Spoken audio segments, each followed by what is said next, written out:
My mother gripped the kitchen landline receiver so tight, her knuckles lost all color.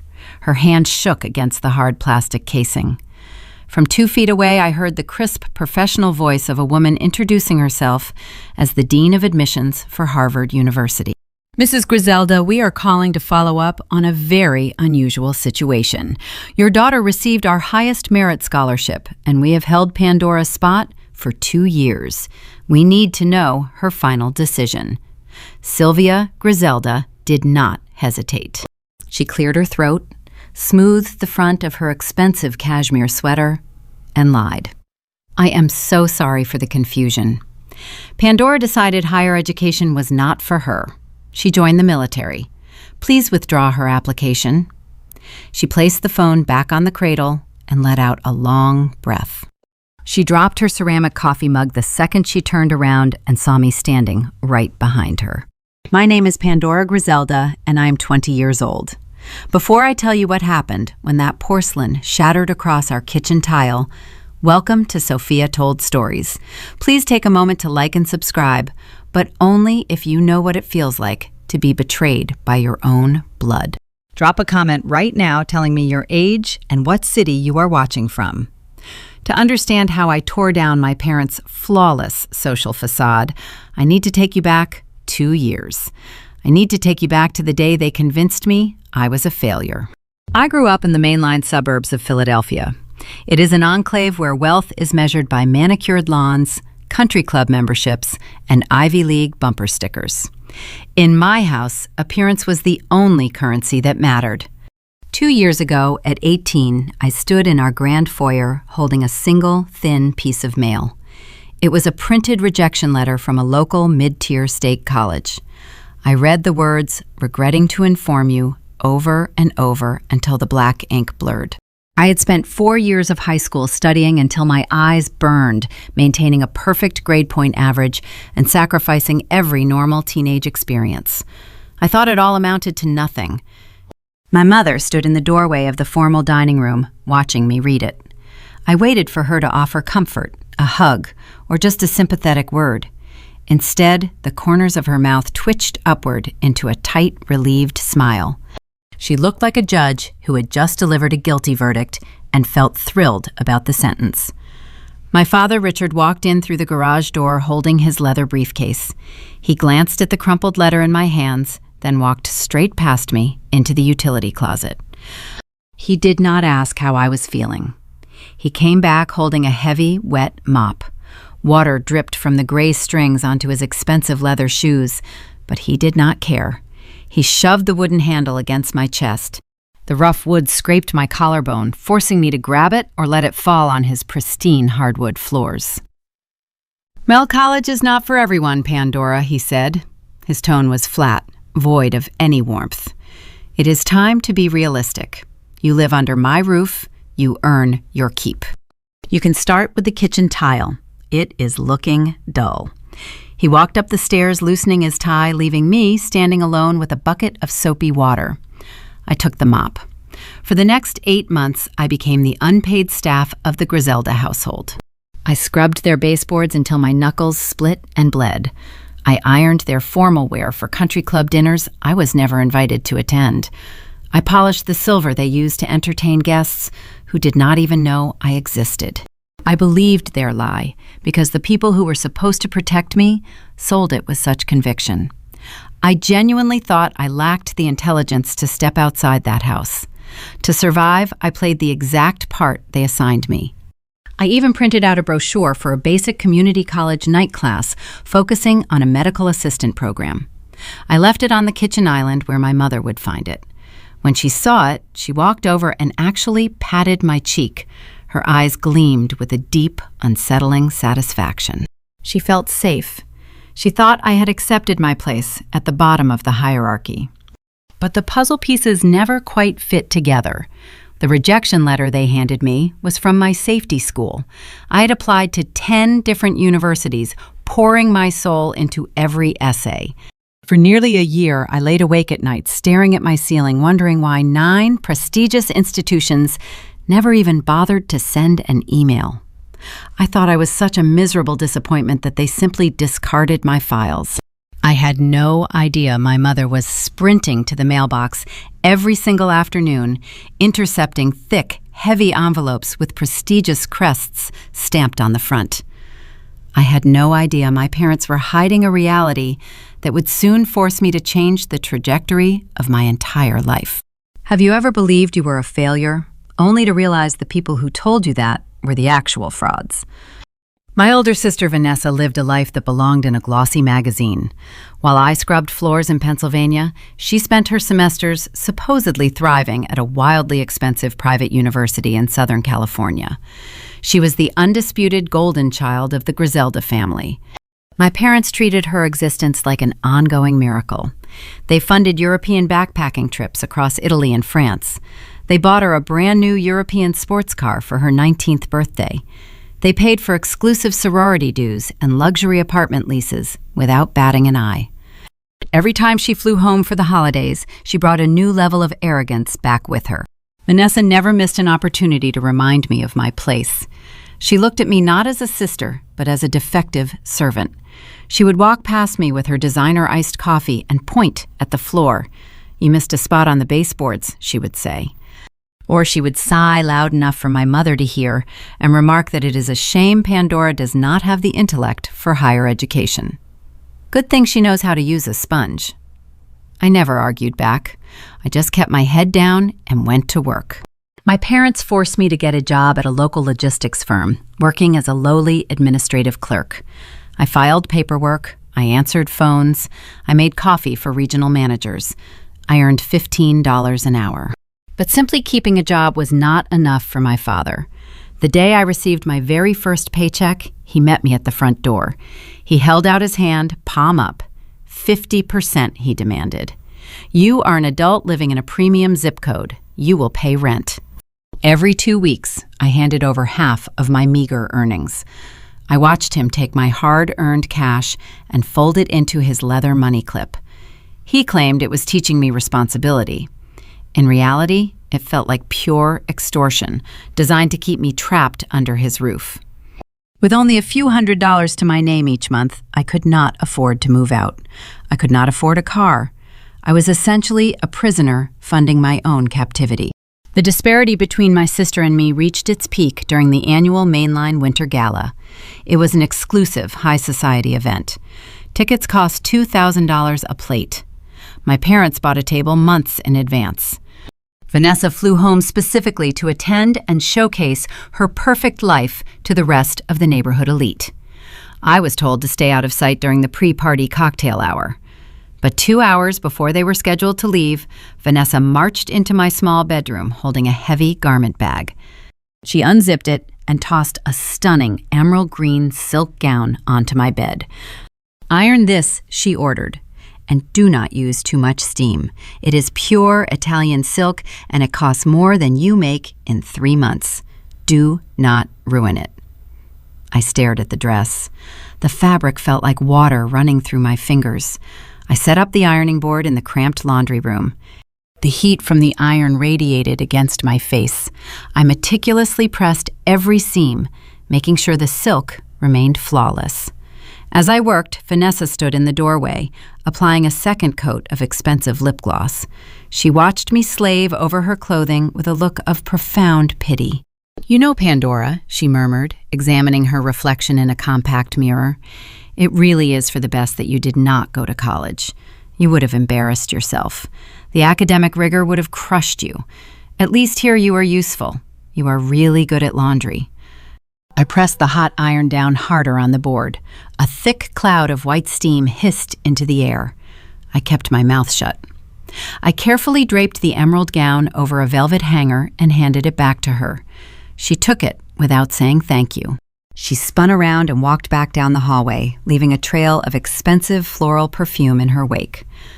I stood in the humid laundry room listening to my family laugh downstairs. I listened to the clinking of crystal champagne flutes. I heard my father boasting to his friends about Vanessa making the academic honor roll. I heard my mother describing the next European vacation they were planning for Vanessa as a graduation present. They were living in a gilded fantasy world. They wanted me to believe I was the failure. But the foundation of their perfect life was already rotting from the inside out. The cracks in their flawless facade always showed up during dinner. The night after the gala, my family sat around the mahogany dining table. I served the roast chicken and poured the wine, acting as their personal waitress, before taking my seat at the far end of the table. Richard sat at the head, sorting through the Daily Mail. Usually, he handled correspondence with a sense of pride, opening bank statements and country club newsletters. But that evening, his face turned a dark shade of red. He ripped open a thick manila envelope, his jaw clenched tight. He slammed his fist down on the table, making the silverware rattle against the china plates. "Vultures," he spat out. His voice echoed off the high ceiling. Sylvia set down her wine glass. "What is it, Richard?" she asked, her tone laced with sudden anxiety. He tossed the crumpled papers onto the center of the table. "It is that predatory private lending firm again. They are sending another round of aggressive collection letters regarding the second mortgage. They have zero respect for their clients. They are harassing me like I am some common debtor." He picked up his steak knife and pointed it at the offending paperwork. "I am Richard Griselda. I manage accounts for wealthy clients. These bottom feeders think they can intimidate me into paying exorbitant interest rates. I will not stand for it." Vanessa rolled her eyes and went back to checking her social media feed on her phone. She did not care about mortgages or interest rates. She only cared about her allowance. Sylvia reached over and quickly gathered the papers, folding them in half to hide the bold red text printed across the top. "Just throw them away, Richard," she whispered, glancing nervously at me to see if I was listening. "We do not need that kind of negativity at the dinner table. You will handle it. You always handle it." My father grabbed the collection letters back from her hands. He tore them right down the middle. He tossed the shredded pieces into the trash bin near the kitchen island. "They are bluffing anyway," he muttered, taking a large gulp of red wine. "Those private syndicates buy up distressed debt and try to scare homeowners into liquidating assets. I am not falling for their cheap tactics. They do not know who they are dealing with." He was right about one thing. He had no idea who he was dealing with. He sat at the head of his expensive table, eating the food I cooked, drinking the wine I poured, and complaining about the financial vultures circling his home. He looked right at me and saw nothing but a high school graduate who ironed dresses and mopped floors. He saw a girl he could extort for half a paycheck every 2 weeks. He threw those collection notices in the garbage, unaware of the truth. He did not know the identity of the private lending syndicate that held his second mortgage. He did not know who was actually sending those relentless demands for payment. My parents and my sister thought my little administrative desk job was a dead end. They thought I spent 8 hours a day filing invoices for a logistics firm. They assumed my quiet submission meant I had surrendered to a life of mediocrity. I let them believe it. I ironed the silk dresses. I handed over the rent money. I scrubbed the grout until it gleamed. They had no idea what I was actually doing on that computer in the back office of the logistics firm. They did not know that the girl they treated like a maid had a secret. I was not just filing paperwork. I was building an empire in the shadows, and my escape plan was already fully funded. The logistics firm where my parents forced me to work was a drab cinder block building located next to a noisy freight highway. They paid me $15 an hour to file paper invoices and answer a landline phone. The job provided a metal desk, a high-speed internet connection, and total anonymity. My mother and father demanded I hold a traditional blue-collar schedule. They craved the aesthetic of a struggling, uneducated daughter. It validated their elitist superiority complex. I gave them exactly the optical illusion they desired. How did a teenage girl with a high school diploma build a lucrative tech empire right under the noses of her narcissistic family? The origin of my dual life traces back 5 years. When I was 15, my father decided hiring a certified public accountant was an unnecessary expense. Richard walked into the kitchen one evening, carrying 2 heavy cardboard boxes, stuffed with unorganized receipts, ledger printouts, and banking statements. He dropped them on the granite island right in front of my biology textbook. "You are good at math," he declared, pointing a stern finger at the paperwork. "Figure this out. The filing deadline is in 3 weeks." He tossed a silver thumb drive containing his digital financial records next to the boxes. Do not make any mistakes, or the Internal Revenue Service will penalize us. You live here for free, so you will earn your keep. He left me to untangle a complex web of corporate tax loopholes, depreciation schedules, and real estate investments. I spent 3 weeks fueled by black coffee and sheer terror. I balanced his ledgers flawlessly, saving him from a guaranteed audit. But Richard made a fatal tactical error. He gave a sponge-like teenage girl unfettered access to his entire financial universe. I absorbed everything. I memorized his 9-digit social security number. I documented his master banking passwords. I knew the exact equity remaining on our Pennsylvania home. I understood how to manipulate corporate structures better than men twice my age. A year later, at 16, I realized my intellect was my only escape hatch.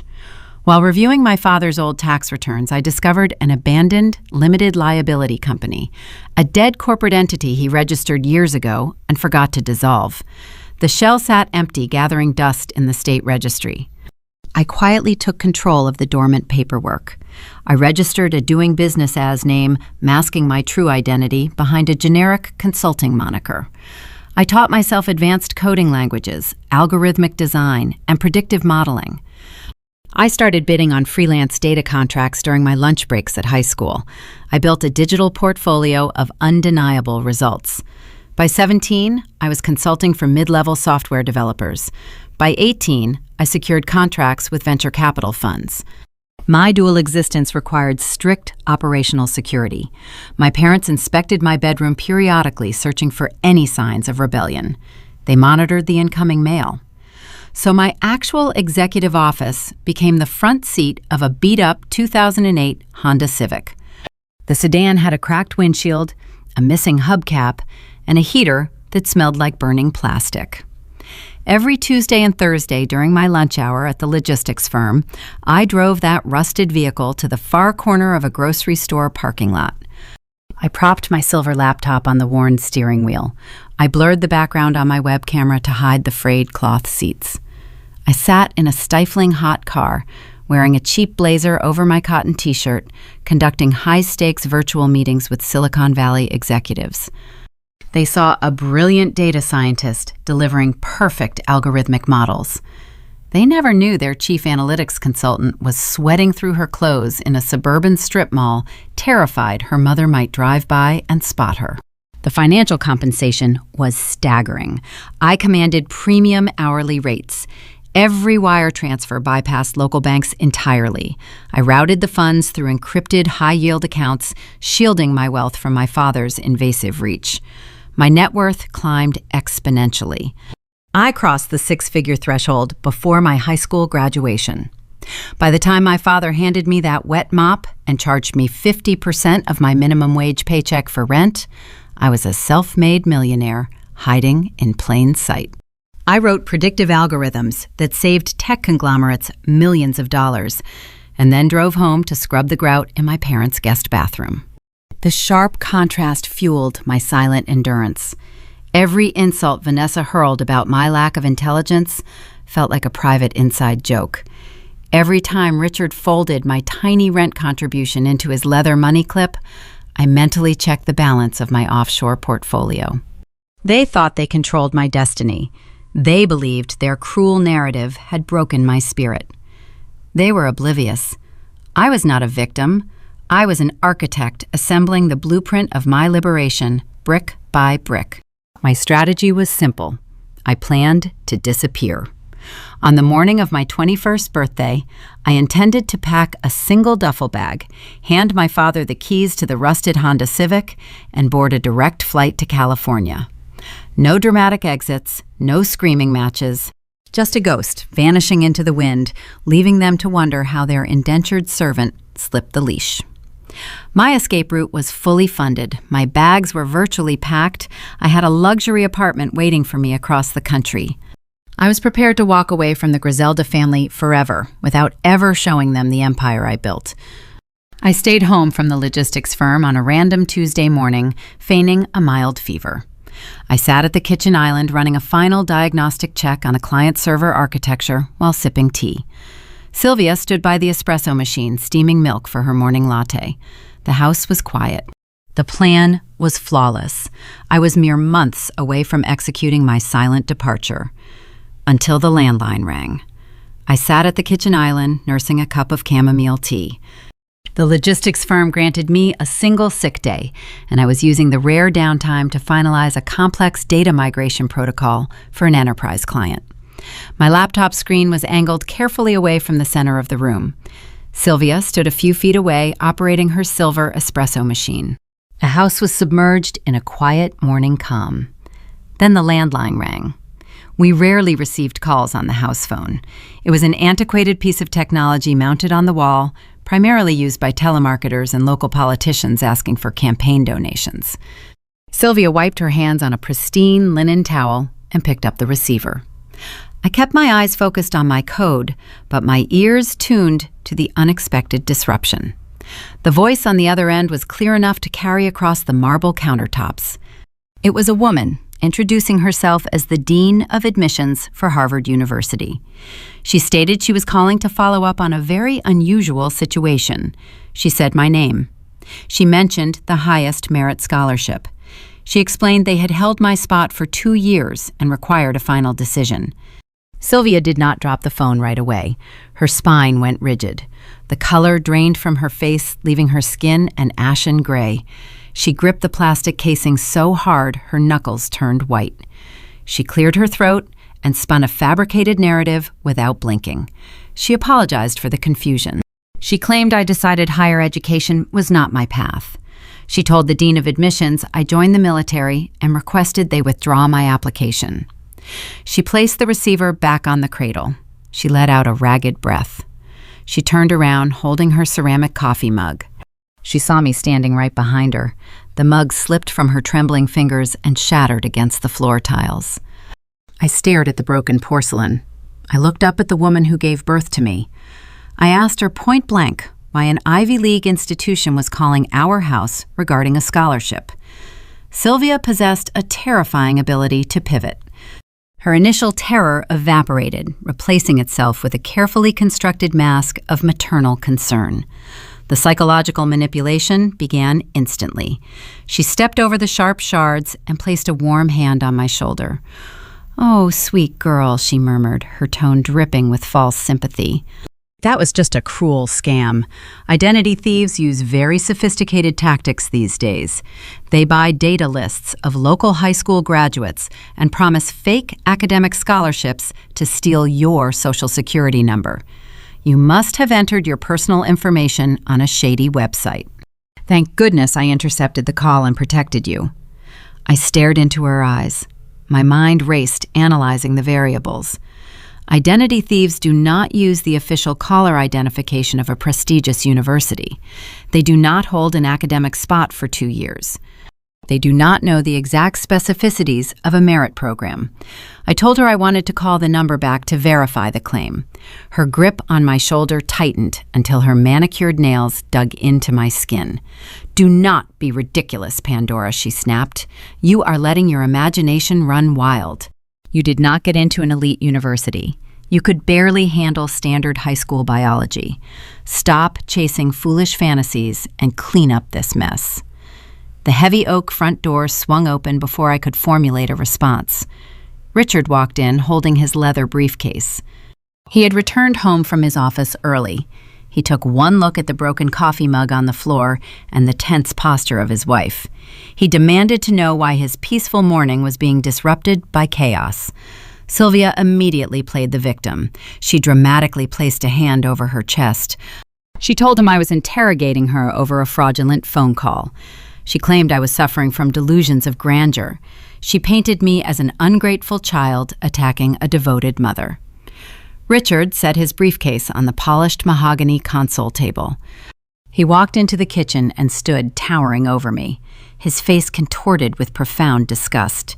He did not ask for my side of the story. He delivered his verdict with cold precision.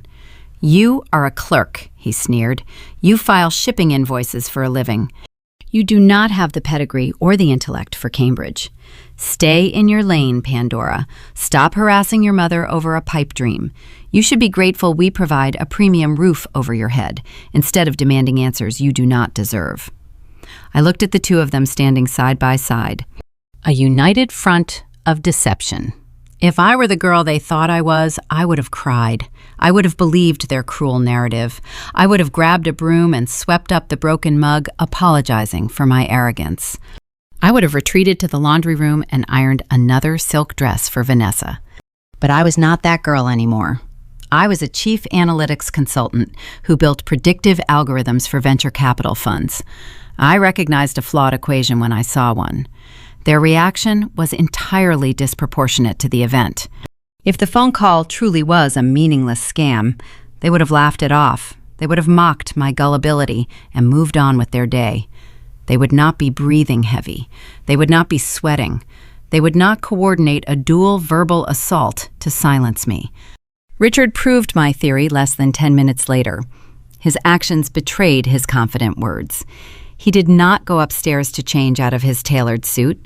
He marched straight to the garage. I heard the sound of metal clinking against metal.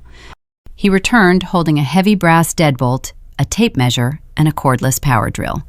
He walked directly to his home office at the end of the hallway. This was the sanctuary where he kept his fireproof lockbox, his banking records, and the Daily Mail.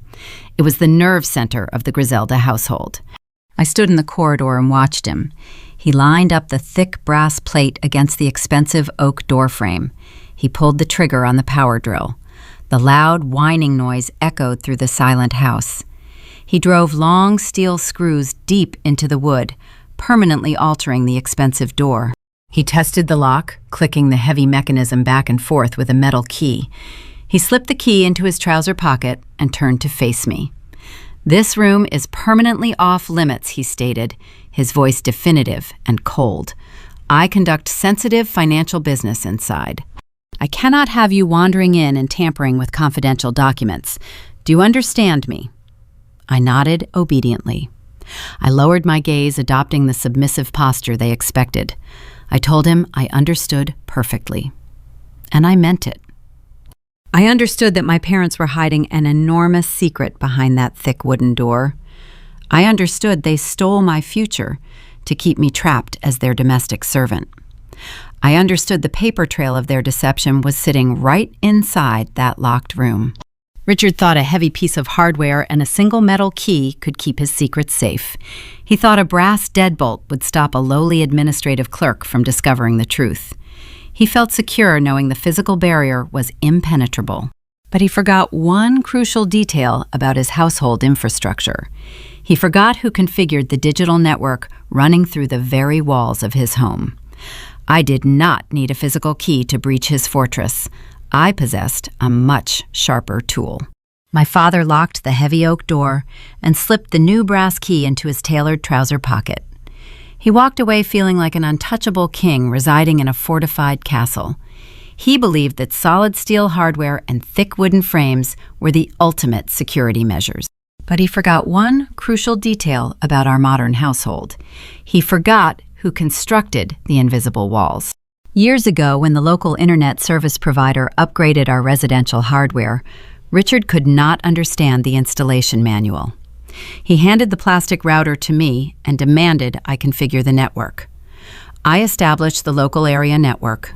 I assigned the dynamic internet protocol addresses. I created the administrative subnets. I held the master credentials to the entire digital infrastructure of the Griselda estate. My father thought a mechanical deadbolt could protect his secrets. He did not realize we lived in a digital ecosystem, and I held the omniscient master key. I retreated to my small, cramped bedroom and opened my silver laptop. I connected to the back-end dashboard of the primary router. From my worn mattress, I could see every single device communicating across our home network. My father's desktop computer sitting idle in his locked office. My sister's expensive smartphone, thousands of miles away in California. My mother's sleek tablet resting on her bedside table. I targeted Sylvia first. I executed a custom script I wrote months prior, designed to extract archived browsing histories and cached domain name requests stored deep within the network memory. The data spooled across my screen in bright green text against a black terminal window. Thousands of lines of raw information detailing every website, every search query, and every digital footprint my family left behind. I filtered the results, searching for specific academic domains. I isolated the traffic routing to universities located in Massachusetts. The search query returned a dense cluster of hits originating exactly 2 years ago. The timestamps aligned perfectly with the weeks following my high school graduation. I watched the timeline of my mother's betrayal unfold, line by line. She navigated directly to the Harvard undergraduate admissions portal. The server logs documented her digital path. She encountered the secure login screen. The data showed multiple failed authentication attempts spaced mere seconds apart. She was sitting in her bedroom trying to guess my personal password. For my highly lucrative consulting contracts, I always utilized randomly generated alphanumeric strings. But back then, I was an exhausted high school senior filling out dozens of applications. I used a simple, nostalgic phrase. I used the name of the golden retriever we owned when I was 7 years old, followed by my birth year. Barnaby, 2005. The terminal window confirmed a successful authentication token. Sylvia breached my private account. She did not just intercept a physical letter from the mailbox. She committed a calculated cyber intrusion. The back-end data captured the exact sequence of uniform resource locators she accessed after bypassing the security gateway. She clicked the Admissions Update tab. She reviewed the acceptance letter. She navigated to the financial aid package and viewed the full ride merit scholarship offer. Then she proceeded to the final enrollment decision page. The network logs recorded the exact millisecond she clicked the mouse. She digitally selected the option to decline the offer of admission. She hit submit. My lungs felt tight. The air in my bedroom grew thin. Her actions bypassed toxic parenting and crossed a definitive legal threshold. Sylvia impersonated me across state lines via the internet to intercept and reject a financial asset worth hundreds of thousands of dollars. In the eyes of the federal government, this was not a maternal misstep. This was explicit wire fraud. It was a felony punishable by actual prison time. But digital footprints were only half the equation. My parents were master manipulators. If I confronted them with lines of code, they would deny everything. They would claim our wireless network was hacked by an outside entity. I needed tangible physical proof. I needed the paper trail linking their cybercrime to the real world. I waited in the silence of my bedroom. At 6 o'clock that evening, the house began to stir. My parents dressed in their finest evening wear. They were scheduled to attend a charity fundraising dinner at their exclusive country club. I listened to my father's heavy footsteps echoing down the hallway. I heard him check the new deadbolt on his office door, ensuring it was secure. I heard the garage door open and close. The rumble of his luxury sedan faded down the street. The house fell completely silent. I walked down the corridor and stood before the locked oak door. Richard underestimated my meticulous nature. Earlier that afternoon, while he was operating the power drill, he draped his suit jacket over a dining room chair. When he turned his back to retrieve a different drill bit, I slipped the spare brass key from his pocket. I pressed the rigid metal firmly into a block of soft modeling clay I kept in my desk drawer, creating a perfect negative mold. I wiped the key clean and returned it before he ever turned around. A quick trip to a local hardware kiosk during my mandated lunch break at the logistics firm provided a flawless duplicate. I slid my freshly cut brass key into the new lock. The cylinder turned with a smooth, satisfying click. I pushed the door open and stepped into his sanctuary. The room smelled of expensive scotch and old leather. Framed photographs of Vanessa lined the bookshelves, showcasing her in various exotic locations. There were no pictures of me. My target was the heavy steel firebox, tucked discreetly beneath his mahogany desk. The physical safe required a 4-digit numeric passcode. This was another puzzle he inadvertently gave me the pieces to solve. During the intense weeks I spent preparing his complex business taxes, I noticed a recurring sequence of numbers he used for his identifying corporate pins. He possessed zero imagination. He combined his wedding anniversary month with Vanessa's birth year. I crouched beneath the desk and punched the digits into the keypad. The electronic mechanism beeped. A green light illuminated the dark corner. The heavy steel lid popped open on its hydraulic hinges. Inside the box, layered between property deeds and life insurance policies, sat a thick manila folder. I pulled it out and opened the flap. My heart hammered a steady, frantic rhythm against my ribs. There, resting on top of the stack, was a pristine piece of physical mail. It bore the crimson crest of Harvard University. It was a formal confirmation letter addressed directly to me, acknowledging the receipt of my portal decision and finalizing the withdrawal of my scholarship application. The document contained a signature line at the bottom. Someone had signed my name in blue ink. The handwriting mimicked my cursive loops, capturing the exact slant of my penmanship. Sophia had intercepted the mailed confirmation and forged my signature to close the loop on her crime. This was explicit mail theft and forgery. The sheer audacity of the act left me staring at the paper in stunned disbelief. They stole my entire future, orchestrating a multi-tiered federal crime just to keep me trapped as their domestic servant. I pulled my smartphone from my pocket. I activated the high-resolution camera and meticulously photographed the letter. I ensured the overhead lighting illuminated the forged signature perfectly. I captured the postmark on the original envelope, proving the date of delivery. I took wide cinematic shots showing the document sitting inside my father's personal firebox, establishing undeniable possession.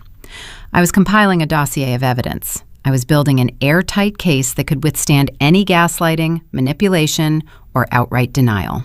I planned to slide the confirmation letter back into the folder and lock the safe, leaving no trace of my infiltration.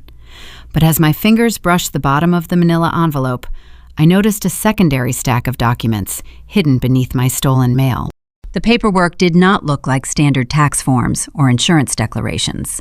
The top sheet displayed the bold geometric logo of a private lending syndicate. It was the very same predatory firm my father complained about during dinner.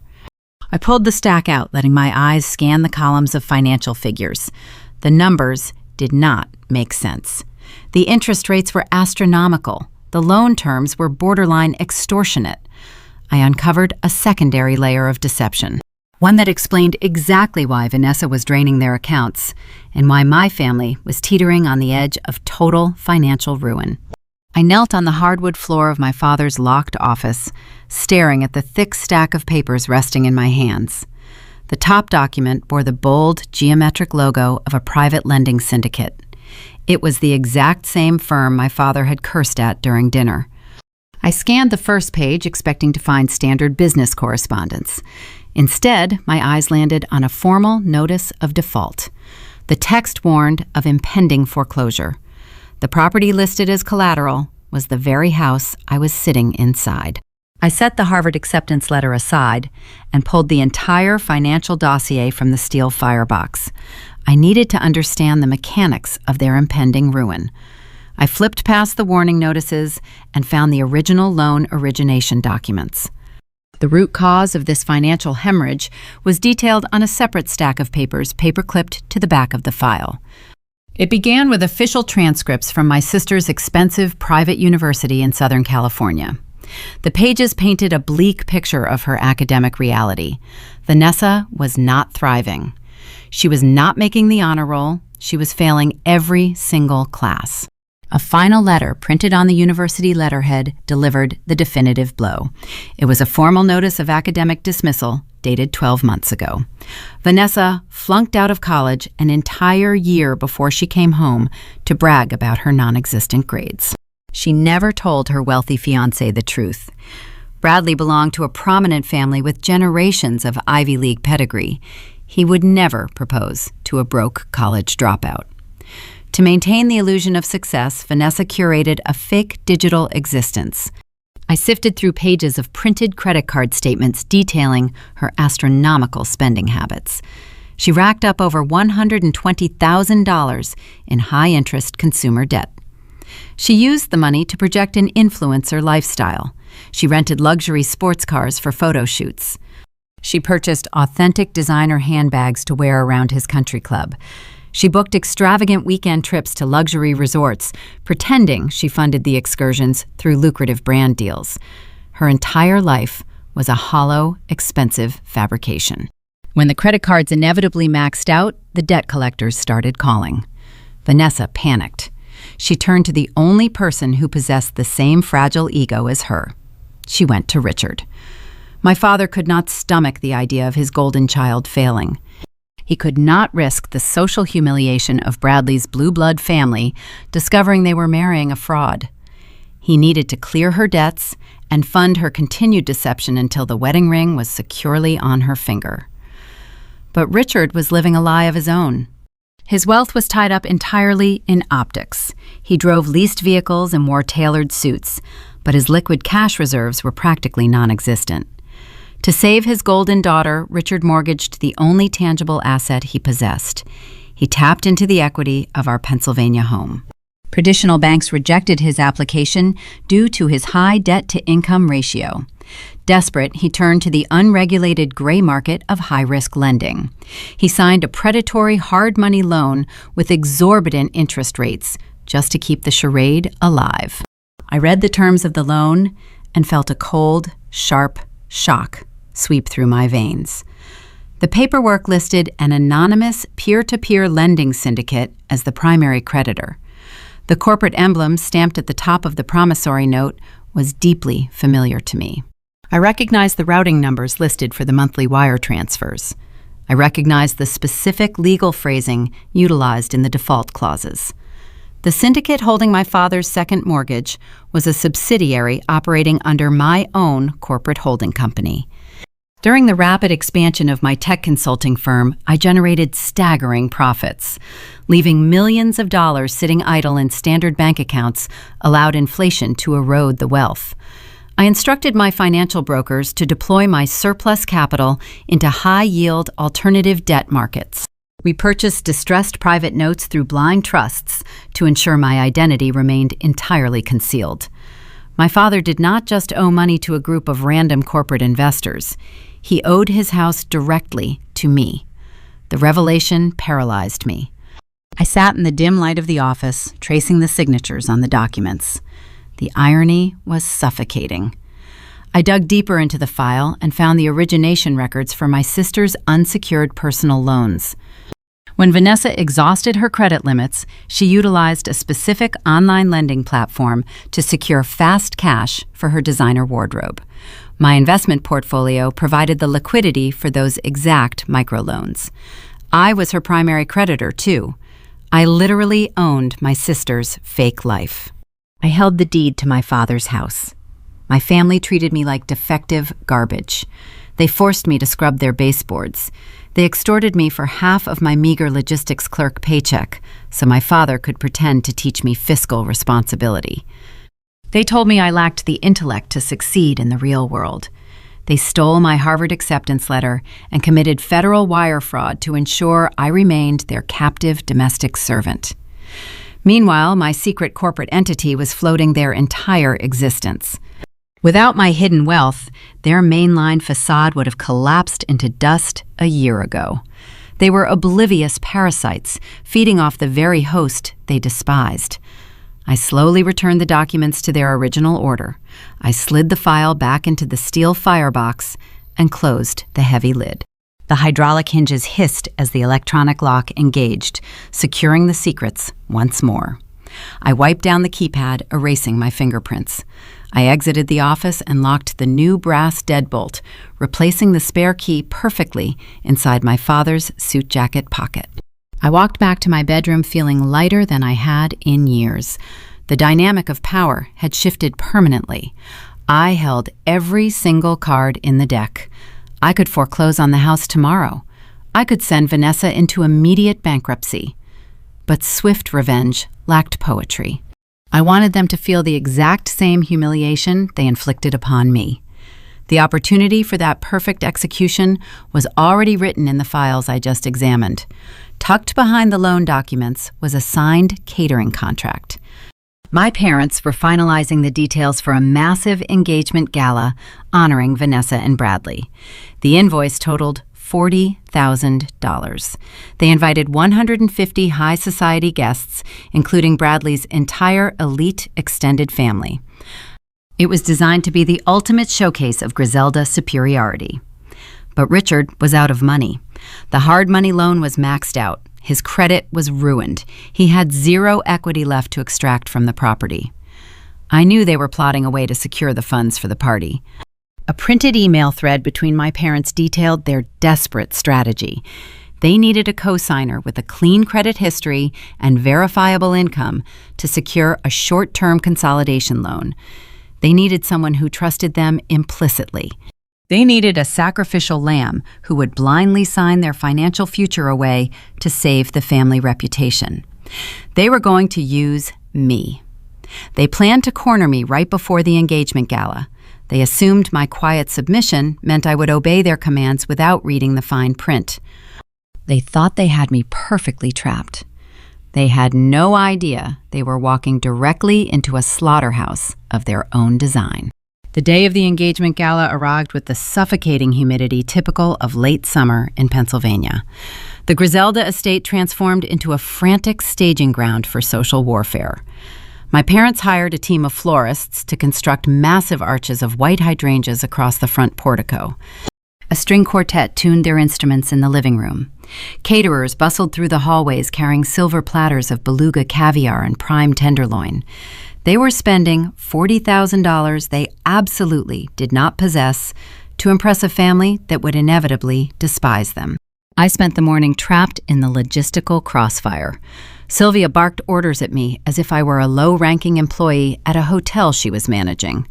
She directed me to polish the Waterford Crystal champagne flutes, rearrange the seating charts for the fourth time, and iron the linen napkins until they were perfectly crisp. I executed every command with mechanical precision. I was biding my time. I knew the real ambush was coming. At 3 o'clock, the catering staff took a mandated break, leaving the kitchen completely empty. I was standing near the industrial sink, washing out a silver ice bucket, when the heavy swing door pushed open. Richard walked in, holding a thick stack of legal documents printed on heavy bond paper. Sylvia trailed right behind him, her face set in a rigid expression of false maternal concern. My father did not waste time with pleasantries. He walked directly to the granite kitchen island and slammed the paperwork down on the polished stone.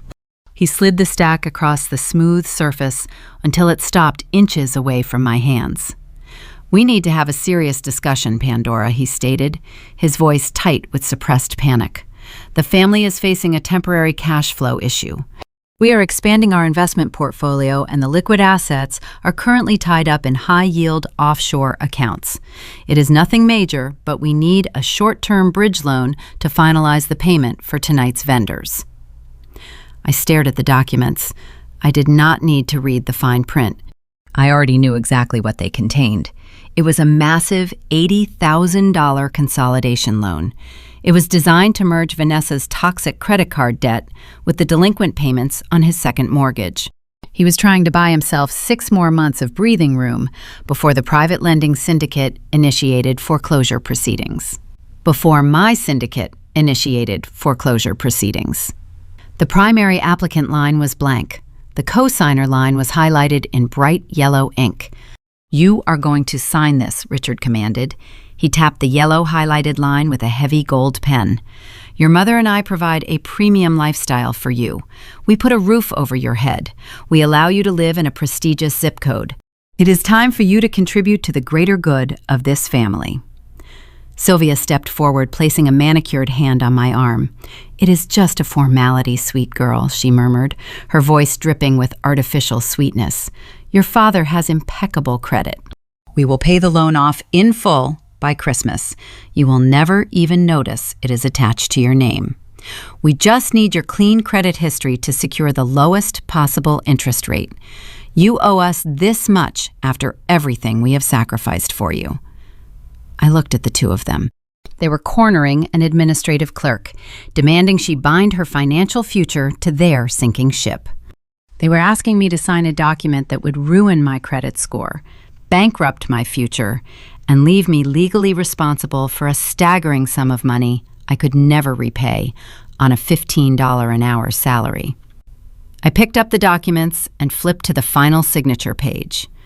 I read the exorbitant interest rates. I analyzed the predatory default clauses. If I were the girl they thought I was, I would have cried. I would have begged them not to force me into a lifetime of debt. I would have pleaded with them to find another way. But I was the primary financier of the very syndicate holding their distressed mortgage. I knew Richard had zero intention of paying off this consolidation loan. He was going to default, just like he defaulted on the original note. He was going to let the bank destroy my financial life to save his own reputation. I set the papers back down on the granite island. I looked my father dead in the eyes. "What happens if I refuse to sign?" I asked, my voice calm and completely steady. Richard's false diplomacy vanished instantly. The veins in his neck bulged against his starched white collar. "If you refuse to sign," he hissed, leaning across the island until his face was inches from mine, "you will pack your bags and leave this house tonight. I will not harbor an ungrateful, selfish child under my roof. You will be out on the street before the first guest arrives. You will have nothing." The threat of immediate eviction hung heavy in the humid kitchen air. It was the ultimate ultimatum: submit to financial ruin or face immediate homelessness. I let a cold, measured smile touch the corners of my mouth. I picked up the gold pen and twirled it between my fingers. "I am not going to ruin Vanessa's special night with a family argument," I said, keeping my tone perfectly subservient. "I will sign the paperwork. But I want to read the specific terms and conditions first. I will bring the signed documents to you in the main ballroom right before the toasts begin, in front of everyone, so the whole family can see how much I am contributing to the greater good." Richard looked relieved. He mistook my calculated compliance for terrified submission. "Excellent," he grunted, straightening his tie. "Do not take too long. Radley's parents are arriving in an hour, and I want this handled before they walk through the front door." He turned and marched out of the kitchen, eager to resume his role as the wealthy patriarch. Sylvia lingered behind, holding a plastic package wrapped in clear cellophane. She tossed it onto the granite island next to the loan documents. "Put this on," she ordered, her voice reverting back to its usual sharp tone. "I do not want Bradley's family confusing you for one of the actual guests. You are going to help the catering staff pass out the appetizers during the cocktail hour. Try not to speak to anyone important. We do not want them realizing you only possess a high school diploma." I picked up the cellophane package. Inside was a cheap, stiff, black polyester catering apron. It was a physical manifestation of my assigned class status, a symbolic uniform designed to strip away any remaining dignity and mark me as the permanent help. Sylvia turned on her heel and walked out, leaving me alone with the $80,000 trap and the degrading black apron. I stood in the silent kitchen staring at the two items resting on the polished stone. They thought they had backed me into an inescapable corner. They thought they held the power of eviction over my head. I picked up the loan documents and the black apron. I walked down the hallway toward my cramped bedroom to prepare for the gala. My parents believed the climax of the evening would involve me signing away my financial future to fund their toxic facade. They had no idea I spent the entire previous week orchestrating a completely different kind of transaction. I had already set the wheels of their destruction into motion, and the trap was rigged to snap shut the moment they demanded my signature.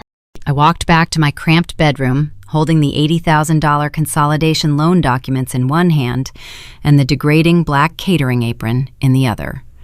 My parents believed their ultimatum guaranteed my submission. They assumed the threat of homelessness would force me to sign away my financial freedom. They did not realize I had spent the past week preparing a counteroffensive designed to obliterate their entire reality. My preparation began the morning after I infiltrated my father's locked office. I needed to address the Harvard situation before executing any financial maneuvers. I opened my silver laptop and initiated a secure, encrypted video conference. I routed the connection through a virtual private network, ensuring my digital footprint remained untraceable. I did not call a generic admissions hotline. I bypassed the standard bureaucracy entirely. Using my data analytics skills, I scraped the university directory and located the direct contact information for Evelyn Rossi, the senior dean of admissions who originally called my house. Evelyn was a formidable woman, known for her strict adherence to academic integrity and her fierce advocacy for merit-based scholars.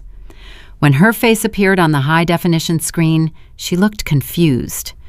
Her office was lined with dark wood bookshelves and leather-bound volumes. She adjusted her wire-rimmed glasses and asked how I obtained her private digital channel. I introduced myself. I told her I was the girl whose mother claimed joined the military. Evelyn leaned forward, resting her elbows on her mahogany desk. Her expression shifted from professional detachment to immediate concern. She asked why my mother would fabricate such a severe narrative to withdraw a fully funded scholarship application. I did not offer a sob story. I did not cry. I presented the facts with the cold, clinical precision of a lead prosecutor. I shared my screen and initiated a secure file transfer. I uploaded the high-resolution photographs I took inside my father's steel firebox. I displayed the original acceptance letter, complete with the postmark proving delivery. I zoomed in on the signature line, highlighting the explicit forgery my mother committed to decline the offer. Evelyn stared at the document. Her eyes widened. The silence stretching across the digital connection was heavy with profound shock. I did not stop there. I needed to prove the cyber intrusion. I opened the terminal window containing the extracted router logs.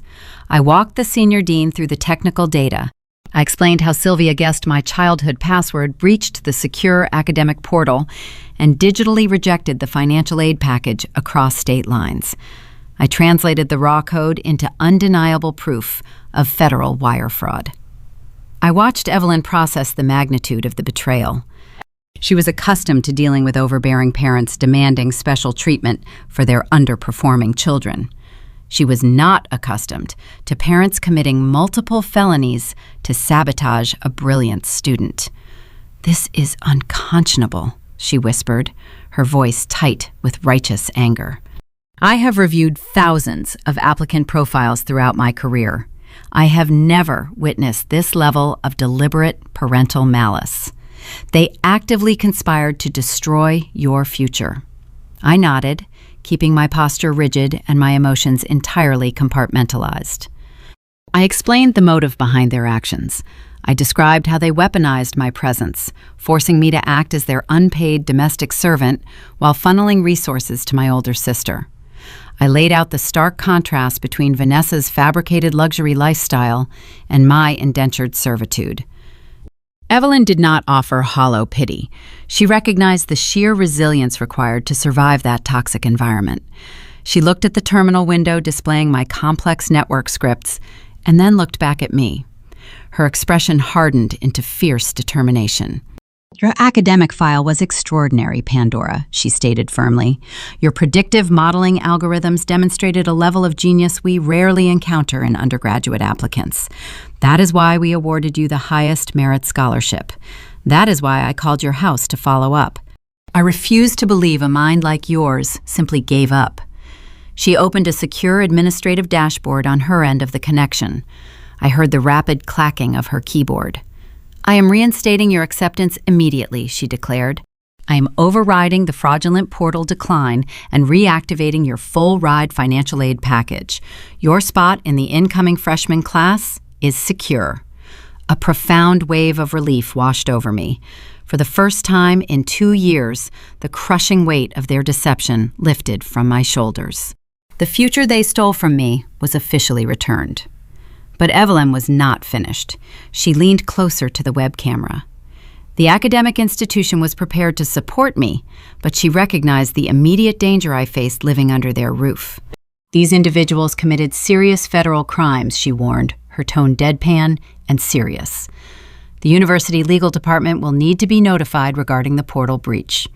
How do you want to handle your parents? Do you want me to contact local law enforcement right now? I shook my head. Calling the police would trigger a messy, chaotic investigation. My parents would hire expensive defense attorneys. They would drag the process out for years, twisting the narrative and playing the victims. I did not want a prolonged legal battle. I wanted absolute, instantaneous ruin. I have a different strategy, I replied. My sister is hosting a massive engagement gala this weekend. They invited 150 prominent guests. They care about their social reputation above all else. I want to dismantle their facade in front of the exact audience they are desperate to impress. A slow, dangerous smile spread across Evelyn's face. She understood the power of public reckoning. She asked what I needed her to do. I requested a physical package. I needed the reinstated acceptance letter, the scholarship documentation, and a formal legal notice from the university regarding the suspected wire fraud printed on official Harvard letterhead. I needed the documents delivered with maximum visibility. I will arrange for an official bonded courier, Evelyn promised. They will require a direct signature. Where do you want the package sent? I provided the exact address of the Griselda estate. I specified a delivery window corresponding precisely with the main cocktail hour of the engagement gala. The trap was perfectly set. The payload was secured. I ended the video conference feeling a surge of pure adrenaline. The pieces were moving into position. My parents thought they held the ultimate leverage with their $80,000 consolidation loan. They believed the threat of eviction would force my hand. I sat on the edge of my bed holding the cheap black polyester apron. Sylvia demanded I wear it to the party tonight. She wanted to ensure Bradley's elite family understood my subservient place in the household hierarchy. She wanted to humiliate me. I stood up and put the apron on. I tied the stiff strings behind my back. I smoothed down the dark fabric. It did not feel like a uniform of defeat. It felt like battle armor. I picked up the loan documents and a sleek black pen. I did not sign the highlighted line. I left the signature box entirely blank. Instead, I reached into my desk drawer and pulled out a different piece of legal paperwork. A document prepared by my corporate attorneys, a formal 30-day eviction notice printed on high-quality linen paper. I folded the eviction notice and slipped it inside the stack of loan documents, hiding it perfectly between the predatory terms and conditions. The gala was scheduled to begin in less than 2 hours. The caterers were finalizing the hors d'oeuvres. The string quartet was tuning their cellos. My sister was upstairs zipping herself into a designer gown she purchased with money she borrowed from my syndicate. My father was pacing the hallway, waiting for me to sign away my financial freedom. I walked out of my bedroom ready to serve the appetizers. I was ready to play the role of the silent, obedient maid one last time. I was ready to watch their entire universe burn to the ground. The grand living room of the Griselda estate glowed under the warm light of 3 crystal chandeliers. 150 members of the local elite packed the sprawling space. The air was thick with the scent of expensive floral arrangements and roasted garlic. Women wore designer gowns cascading to the floor. Men wore tailored tuxedos and flashed imported timepieces. I navigated through the sea of wealth, wearing my stiff, black polyester apron. The cheap fabric scratched my neck with every step I took. I carried a heavy, polished platter loaded with miniature crab cakes. My designated role was clear. I was invisible infrastructure. I found my older sister standing near the towering marble fireplace. She was the focal point of the entire gathering. The emerald silk gown I meticulously ironed earlier that afternoon draped flawlessly across her frame. She clutched a flute of imported champagne. Her fiancé Bradley stood faithfully by her side. He possessed the polished, unbothered posture of a man who inherited trust funds instead of earning wages. Surrounding them were Bradley's parents and several influential members of their extended family. Vanessa raised her voice. She calibrated her volume to ensure the surrounding clusters of guests could hear every single word of her performance. She tilted her head back and laughed at a mild joke Bradley's father made. Then she pivoted the conversation directly toward her favorite subject, herself. The workload this semester was grueling, she declared, taking a delicate sip of her sparkling drink. Maintaining a flawless 4.0 grade point average at such a competitive institution requires intense dedication. I practically lived in the campus library. Sometimes I wonder how I managed to balance my upper-level academic seminars with my independent investment strategies. Bradley's mother, Beatrice, raised an impressed eyebrow. Beatrice wore a heavy pearl necklace and carried herself with a rigid posture of old money. "You manage your own portfolio?" Beatrice asked, her tone reflecting genuine surprise. Vanessa nodded enthusiastically. "Yes, I dedicate my weekends to market research. I consult with a few of my finance professors during office hours to refine my algorithms. My tech sector stocks are outperforming the standard index by 12% this quarter. It takes a sharp analytical mind to beat the market, but I find the financial challenge exhilarating." I stood less than 10 feet away. The silver tray felt heavy in my hands. I listened to the sheer volume of fabrications spilling from her mouth. It was a masterclass in deception. She spoke with unwavering confidence, never breaking eye contact with her future in-laws. The dramatic irony was nearly suffocating. The affluent audience surrounding her nodded in deep admiration. They saw a brilliant, beautiful prodigy destined for societal greatness. I saw a destitute dropout. I knew she had not attended a single university lecture in 12 months. I knew her supposed robust stock portfolio was actually a mountain of delinquent consumer debt. I knew the very dress she was wearing was financed by a predatory microloan that originated from my personal holding company.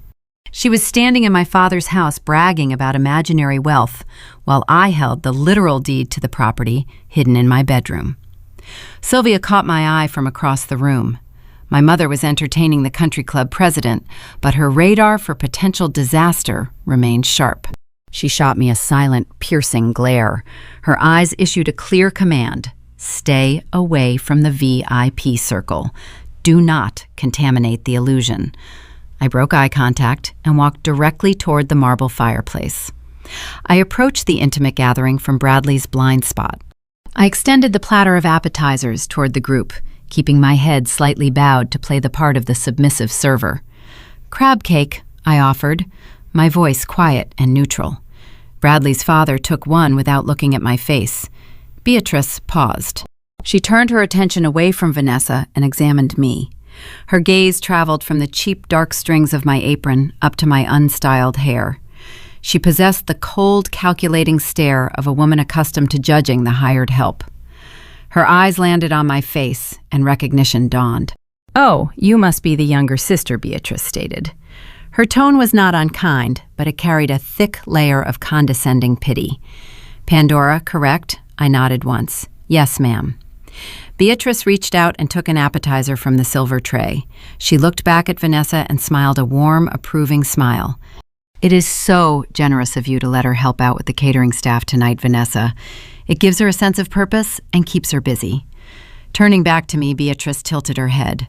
"Do not feel bad, dear. Not everyone is blessed with academic gifts. The world needs people to do the manual labor, too.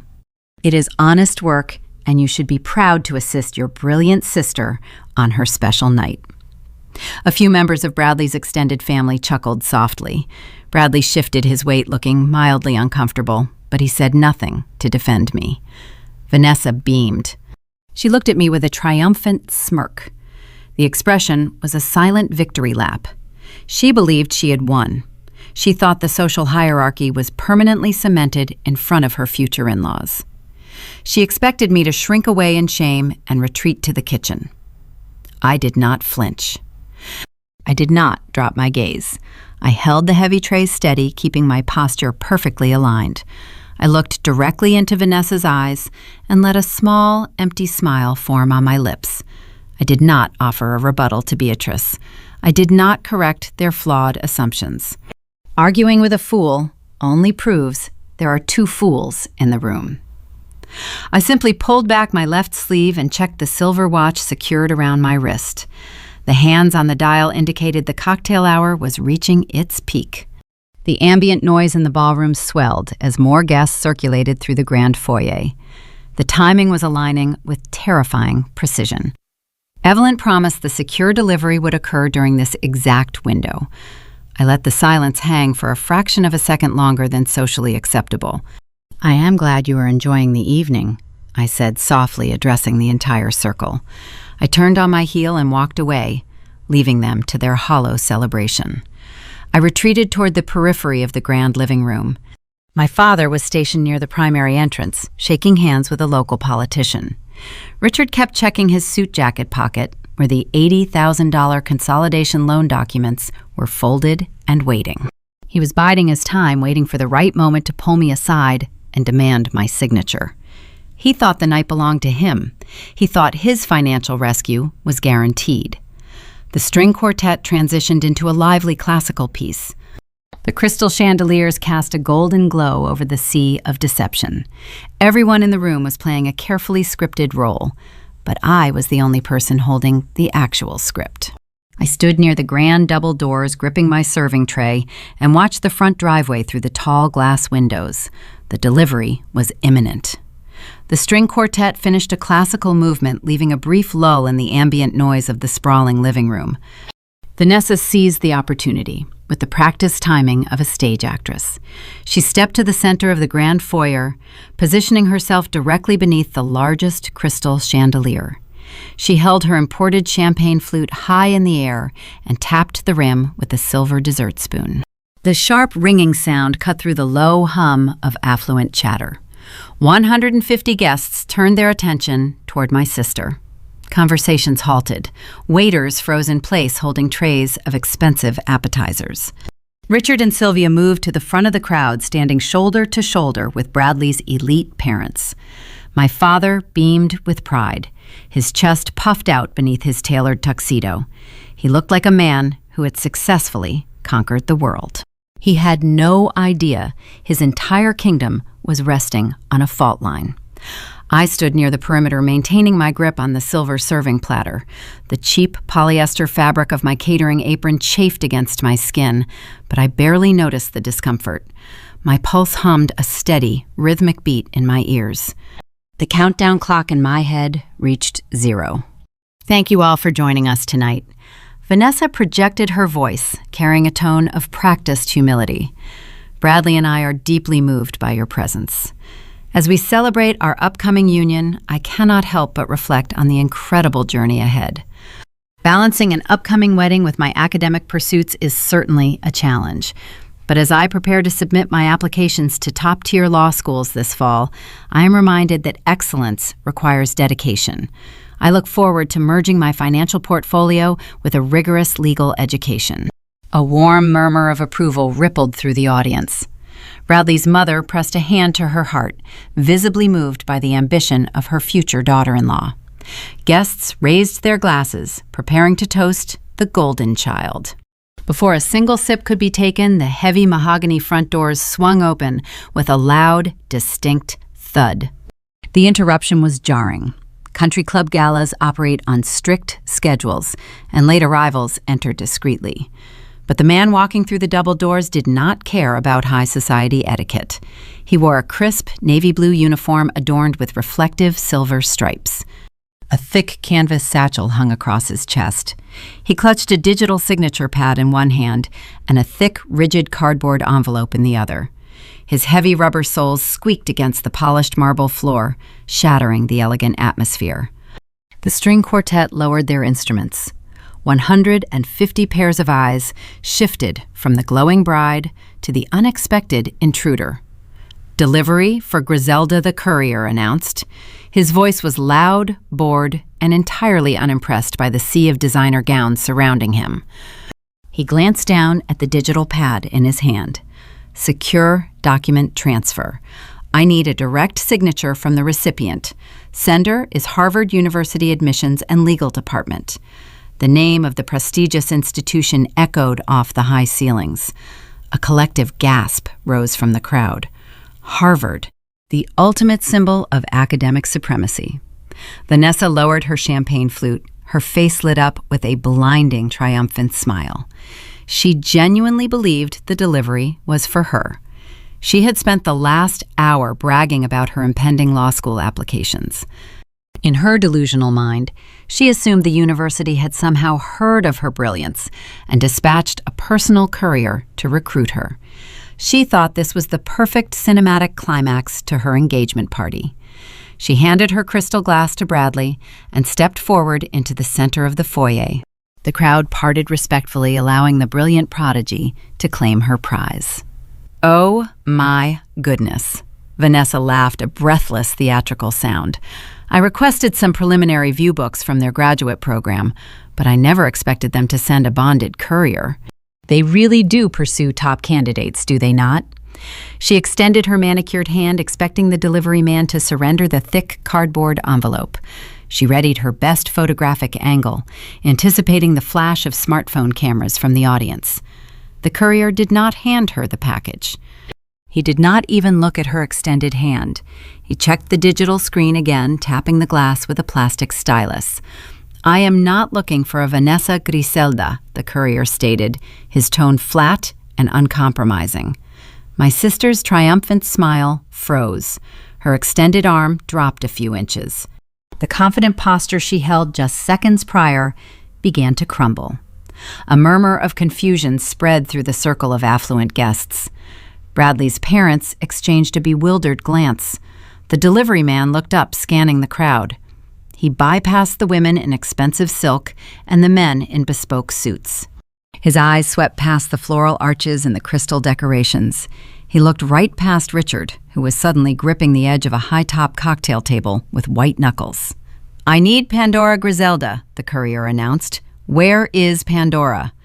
The silence that followed was absolute. It was the kind of heavy, suffocating quiet that precedes a violent storm. Every single head in the ballroom turned simultaneously, searching the room. Their gazes landed on me, the invisible maid. The uneducated domestic servant wearing a cheap black polyester apron, holding a tray of leftover crab cakes. I set the silver platter down on a nearby table. I wiped my hands on the dark fabric of my uniform. I stepped out of the shadows and walked toward the center of the foyer. The crowd parted for me this time. I felt the heat of 150 stares tracking my every movement. "That is me," I said, my voice steady and clear. Sylvia finally broke her paralysis. My mother realized her nightmare was unfolding in real time. The secret she buried 2 years ago was resurrecting itself in the middle of her living room. The crimson crest stamped on the corner of the cardboard envelope acted like a beacon of impending doom. She lunged forward, breaking through the line of guests.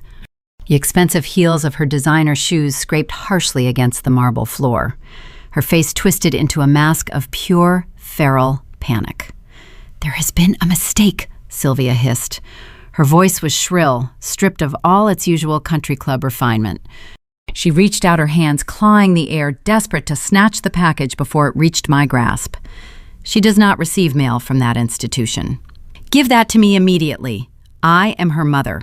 I will handle this." The courier took a step back, pulling the envelope away from her frantic reach. "I cannot release secure legal documents to a third party, ma'am," he warned, blocking her path with his shoulder. The sender requested identity verification. Sylvia reached for her purse, frantic to produce some form of authority to confiscate the envelope. She was hyperventilating. Richard abandoned his post by the door and rushed toward the center of the room. His face flushed a dangerous shade of crimson. They were losing control of the narrative, and they knew it. I did not wait for my father to intervene. I reached into the deep pocket of my catering apron and pulled out my state-issued driver's license. I handed it smoothly to the courier. He inspected the laminated card, matched the name to his digital manifest, and nodded. He handed me the plastic stylus. "Sign on the dotted line," he instructed. I pressed the stylus to the screen and signed my name. The electronic device chirped, confirming the transfer of custody. The courier handed me the heavy, rigid envelope. He turned around without another word and walked out the double doors, leaving a room full of stunned, elite spectators in his wake. I stood beneath the crystal chandelier, holding the key to my liberation. Sylvia was panting, her hands hovering inches from the cardboard. Richard stood frozen, his jaw slacked in disbelief. Vanessa looked like she had just been slapped across the face. Bradley's elite family stared at the scene, attempting to process why an Ivy League university was sending bonded couriers to the hired help. I did not retreat to the kitchen. I did not ask for permission. I gripped the thick tear strip at the top of the cardboard envelope and pulled. The heavy paper ripped open with a loud, decisive tear, echoing through the dead, silent room. The sound of tearing cardboard sliced through the dead, silent ballroom. 150 affluent guests held their collective breath, watching me pull the rigid flap back. My fingers brushed against heavy, premium linen paper. I reached inside the secure envelope and extracted a thick stack of documents. The official crimson crest of Harvard University gleamed under the light of the crystal chandeliers. Sylvia stood paralyzed near the center of the foyer. Her breathing turned shallow and erratic. Her designer heels seemed glued to the polished marble floor. Richard took a sudden step toward me, his hands balled into tight fists, but the sheer weight of the surrounding audience kept him tethered in place. They were entirely trapped by their own desperate need for social validation. They could not silence me without causing a physical scene in front of the most powerful families in Pennsylvania. I did not whisper. I did not pull my parents aside for a discreet, private conversation in the hallway. They spent my entire life humiliating me in front of others. They treated me like defective property. It was only fitting that their definitive destruction occurred under the exact same public conditions. I unfolded the top document. It was a formal legal warning printed on the official letterhead of the University General Counsel. I cleared my throat and began to read the text aloud, allowing my voice to project clearly across the grand space. To Sylvia Griselda. This communication serves as an official notification from the Harvard University Legal Department. Our digital security framework flagged your residential internet protocol address for suspected unauthorized access. Forensic network evidence indicates you deliberately bypassed secure authentication protocols to impersonate an admitted scholar. Furthermore, you intercepted physical mail and forged signatures on federal academic documents to decline a financial aid package. I paused, letting the severity of the institutional language wash over the crowd. I looked up and locked eyes with my mother before continuing to the final, devastating paragraph. These documented actions constitute severe criminal violations, including unauthorized cyber intrusion, identity theft, and federal wire fraud. The university reserves the right to forward all digital logs and forensic evidence to the appropriate federal law enforcement agencies for further criminal investigation. Gasps erupted around the luxurious room. Wealthy guests covered their mouths in genuine shock. The country club president spilled his expensive scotch down the front of his tailored tuxedo. Bradley's mother, Beatrice, gripped her husband's arm, her eyes wide with profound horror. Sylvia staggered backward as if an invisible force had struck her across the face. She opened her mouth, attempting to formulate a defense, but only a strangled, pathetic wheeze emerged from her throat. The poised, aristocratic matriarch was disintegrating before my very eyes. I shifted the legal warning to the back of the stack, revealing the second document. It was a beautiful certificate adorned with gold foil embossing. I looked directly at Beatrice, who just minutes prior told me I lacked academic gifts and belonged in the servant class. I read the second page with pristine enunciation. Dear Pandora Griselda, it is our distinct honor to reinstate your admission to the incoming freshman class. Your exceptional aptitude for predictive data modeling and algorithmic architecture places you among the top tier of applicants worldwide. We are thrilled to officially reactivate your comprehensive 4-year, merit-based, full-ride scholarship. We look forward to welcoming your brilliant mind to Cambridge this fall. The ballroom descended into chaotic murmurs. Whispers ignited like wildfire among the elite attendees. The false narrative my parents spent 2 years carefully cultivating collapsed into ash. I was not a defective, uneducated maid. I was an Ivy League scholar whose mother committed federal felonies to sabotage her own child. The guests stared at Sylvia with undisguised disgust, recognizing the depth of her maternal depravity. Richard finally snapped out of his frozen paralysis. His face turned a deep, mottled shade of purple. He marched toward me, pointing a thick, trembling finger at my face.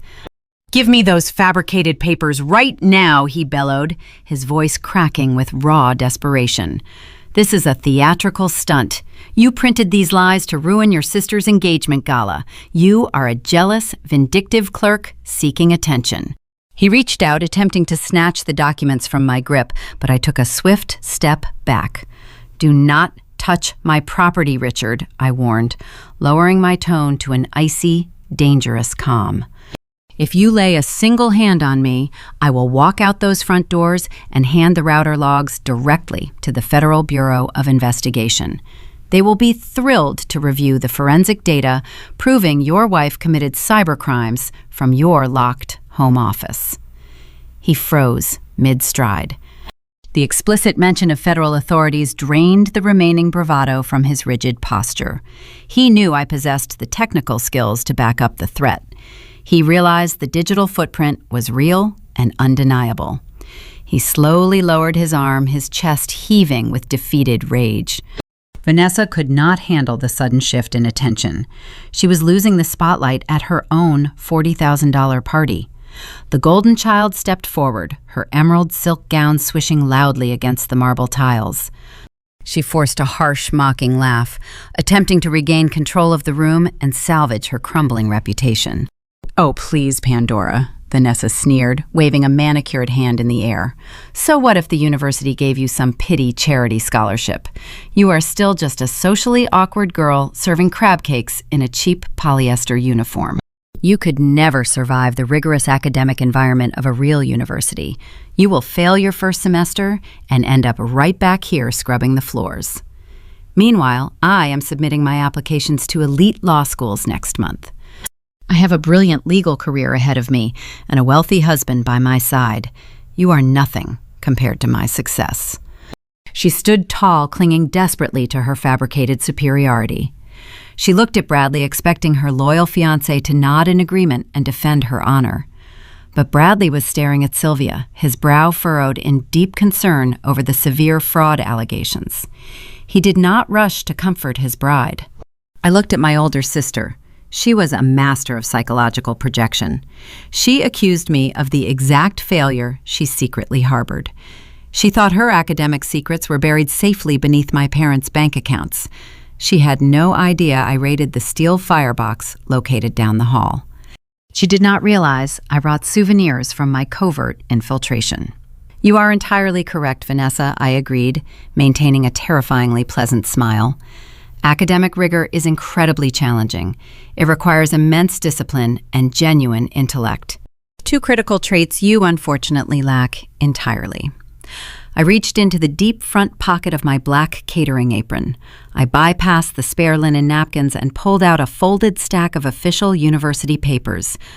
These were the documents I discovered hidden beneath my stolen mail in the locked home office. I unfolded the thick pages and smoothed out the sharp creases. I did not read these pages aloud. Some truths are far more devastating when delivered visually. I walked over to the silver catering tray I abandoned on the high-top table. I dropped the documents onto the polished metal surface, allowing them to spread out for anyone nearby to inspect. "These are Vanessa's authentic academic transcripts," I announced, my voice carrying through the quiet foyer. "I invite anyone interested in her brilliant legal career to review her actual grades." Bradley stood closest to the table. The deep confusion on his face morphed into cautious curiosity. He stepped forward and picked up the top sheet of paper. It bore the official embossed seal of the expensive private university in Southern California. His eyes scanned the columns of enrolled courses and their corresponding grades. Vanessa let out a shrill, piercing scream. She lunged forward, trying to rip the papers from her fiancé's hands. Bradley, Do not look at those, she shrieked, tearing the delicate fabric of her emerald gown in her haste. They are fake. Pandora forged them to ruin my night. But Bradley held the documents high out of her desperate reach. He was a man raised in high society where academic pedigree was paramount. He knew exactly what a genuine university transcript looked like. He read the grades, muttering them under his breath for the surrounding guests to hear. Failing grade in introductory sociology. Failing grade in basic macroeconomics. Academic probation warning. He flipped to the second page. His jaw dropped open. He read the final bold paragraph printed at the bottom of the sheet. Notice of academic dismissal. Bradley read aloud, his voice trembling with a potent mixture of shock and profound disgust. Student is hereby permanently expelled due to sustained academic failure. He looked closer at the header. The date on this letter is 12 months ago. He looked up from the paper and stared at the woman he was planning to marry. You dropped out of college an entire year ago, he asked, his tone flat and hollow. You lied to me. You lied to my parents. You told us you were applying to law school. Vanessa sobbed loudly. Her expensive mascara ran down her cheeks, staining her perfect makeup with dark, ugly streaks.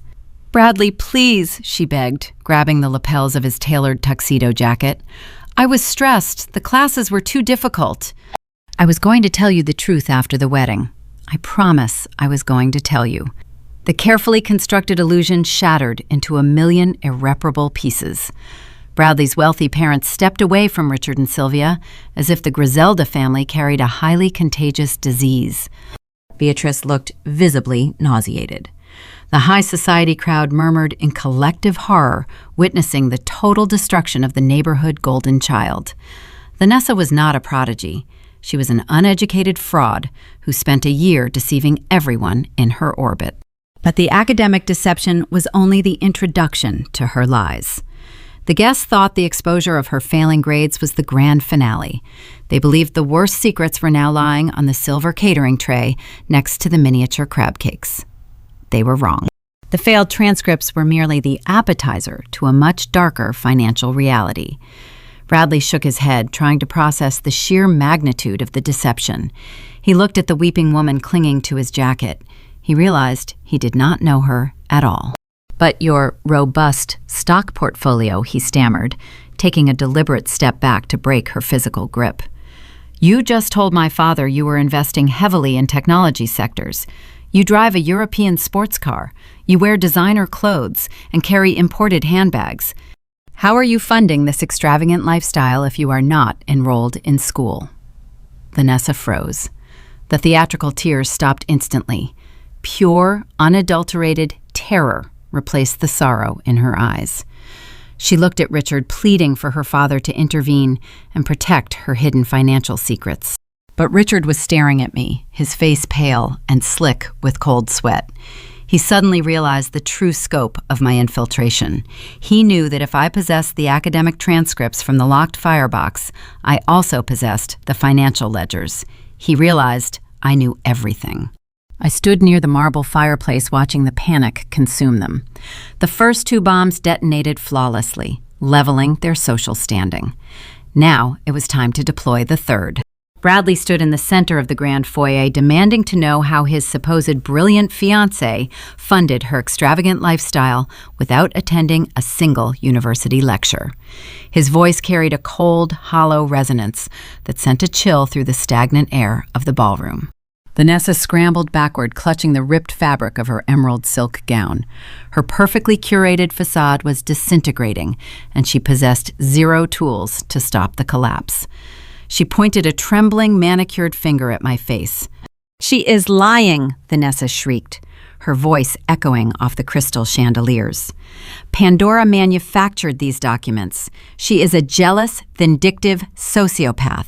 She hacked into my accounts and altered the records because she wants to destroy my happiness. Do not listen to the help. Bradley. She serves appetizers for a living. She looked at her future in-laws, pleading with her eyes. She expected the elite matriarch and patriarch to side with their chosen daughter-in-law over a lowly domestic servant. She thought the sheer volume of her tears would wash away the mounting physical evidence. But high society families do not protect liabilities. They protect their own generational wealth. I did not raise my voice to match her frantic screams. I stepped away from the silver serving tray and reached into the deep left pocket of my stiff polyester uniform. My fingers closed around the second bundle of official paperwork. I extracted the thick stack of financial ledgers I had retrieved from the hidden firebox inside the locked home office. I bypassed Vanessa entirely. I bypassed my father, who was standing frozen near the cocktail tables. I walked directly toward Beatrice. The matriarch of Bradley's family stood with her posture rigid and her expression unreadable. I extended my hand, offering her the undeniable truth. I suggest you review her credit history before finalizing any marital assets, I stated, keeping my tone neutral and detached. Beatrice did not hesitate. She took the documents from my hands. She retrieved a pair of elegant reading glasses from her designer clutch and perched them on the bridge of her nose. The ballroom remained trapped in a suffocating silence as the wealthy woman flipped through the pages.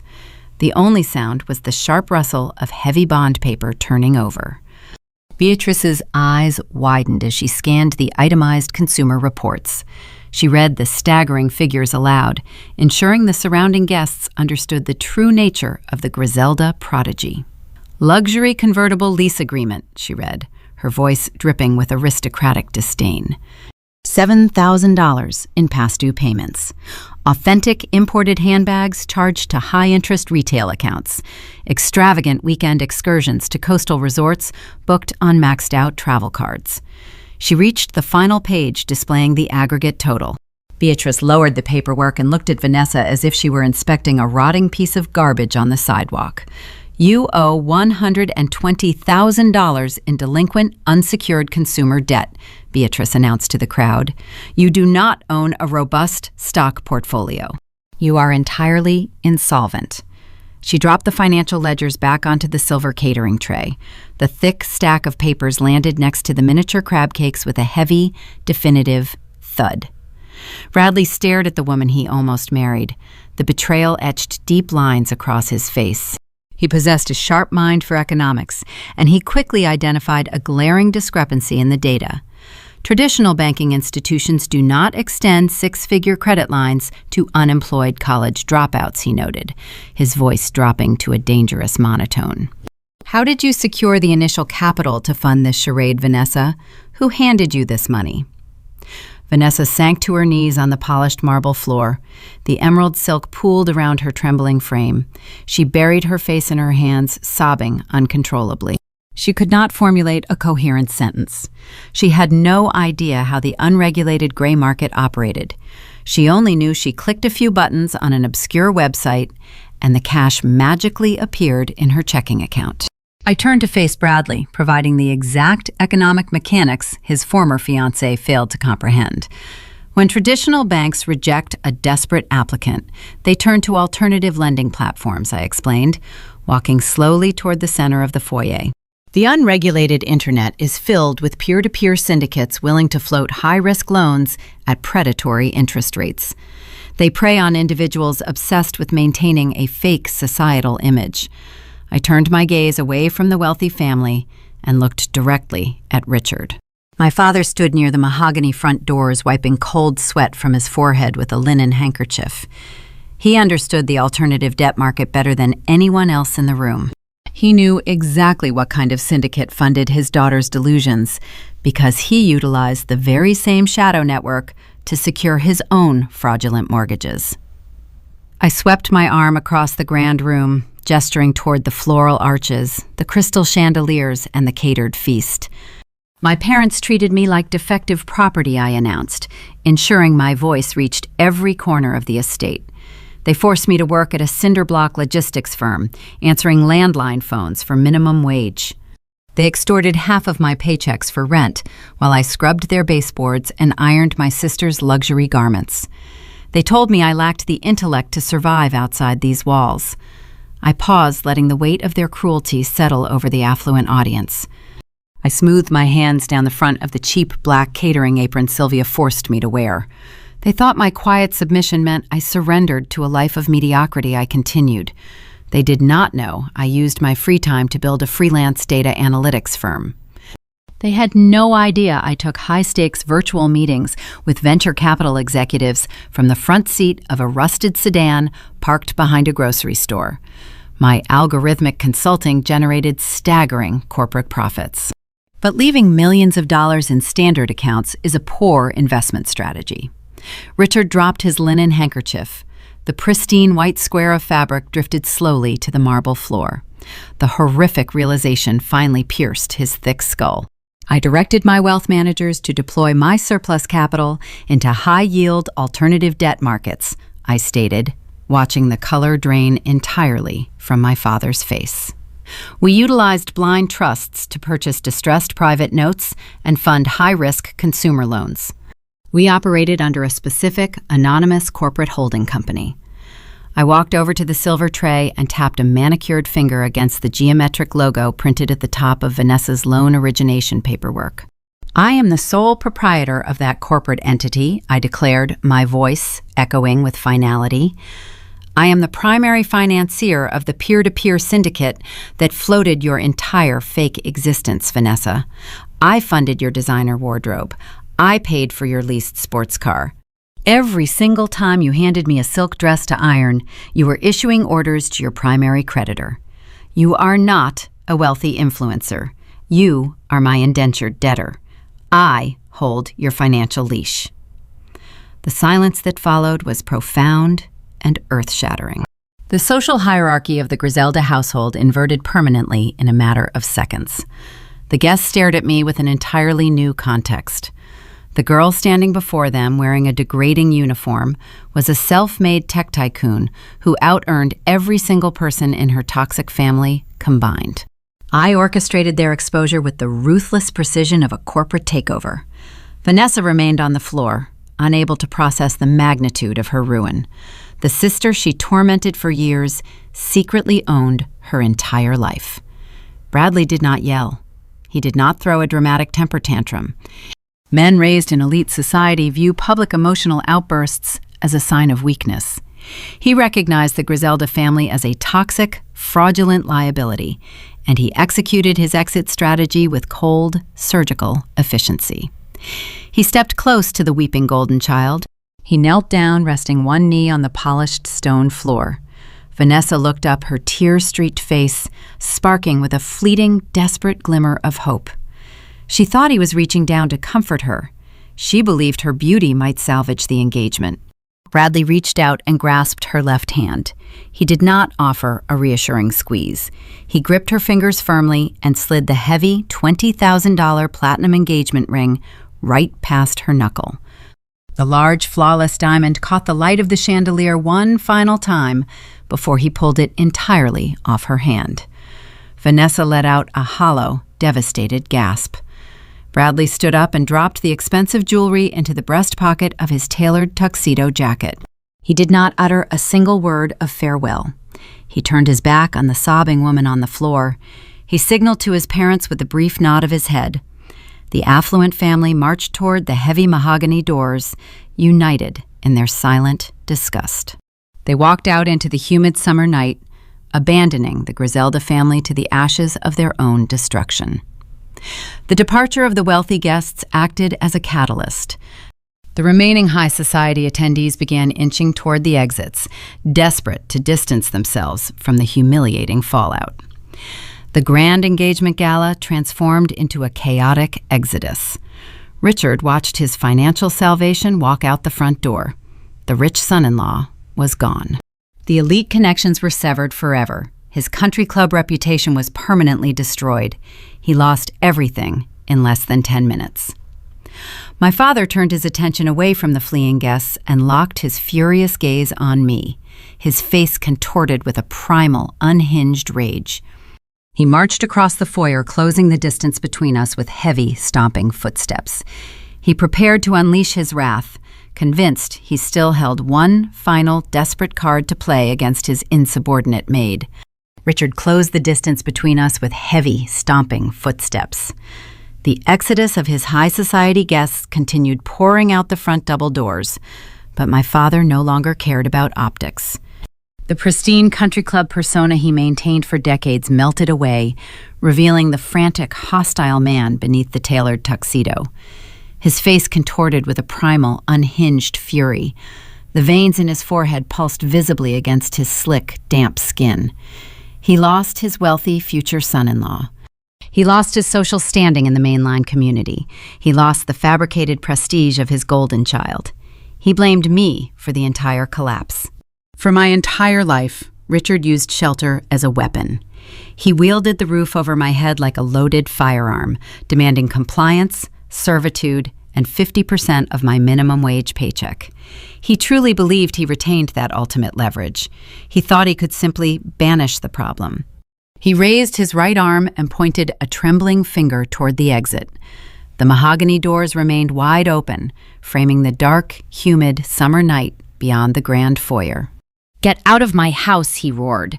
His vocal cords strained, producing a raw, guttural sound that reverberated off the high ceilings and crystal chandeliers. "You are a vindictive, ungrateful parasite. You ruined your sister's engagement. You destroyed our reputation with your fabricated digital lies. I will not harbor a traitor under this roof for another second. Pack whatever worthless belongings you possess and get off my property. If you are not gone in 10 minutes, I will call the local authorities and have you arrested for trespassing."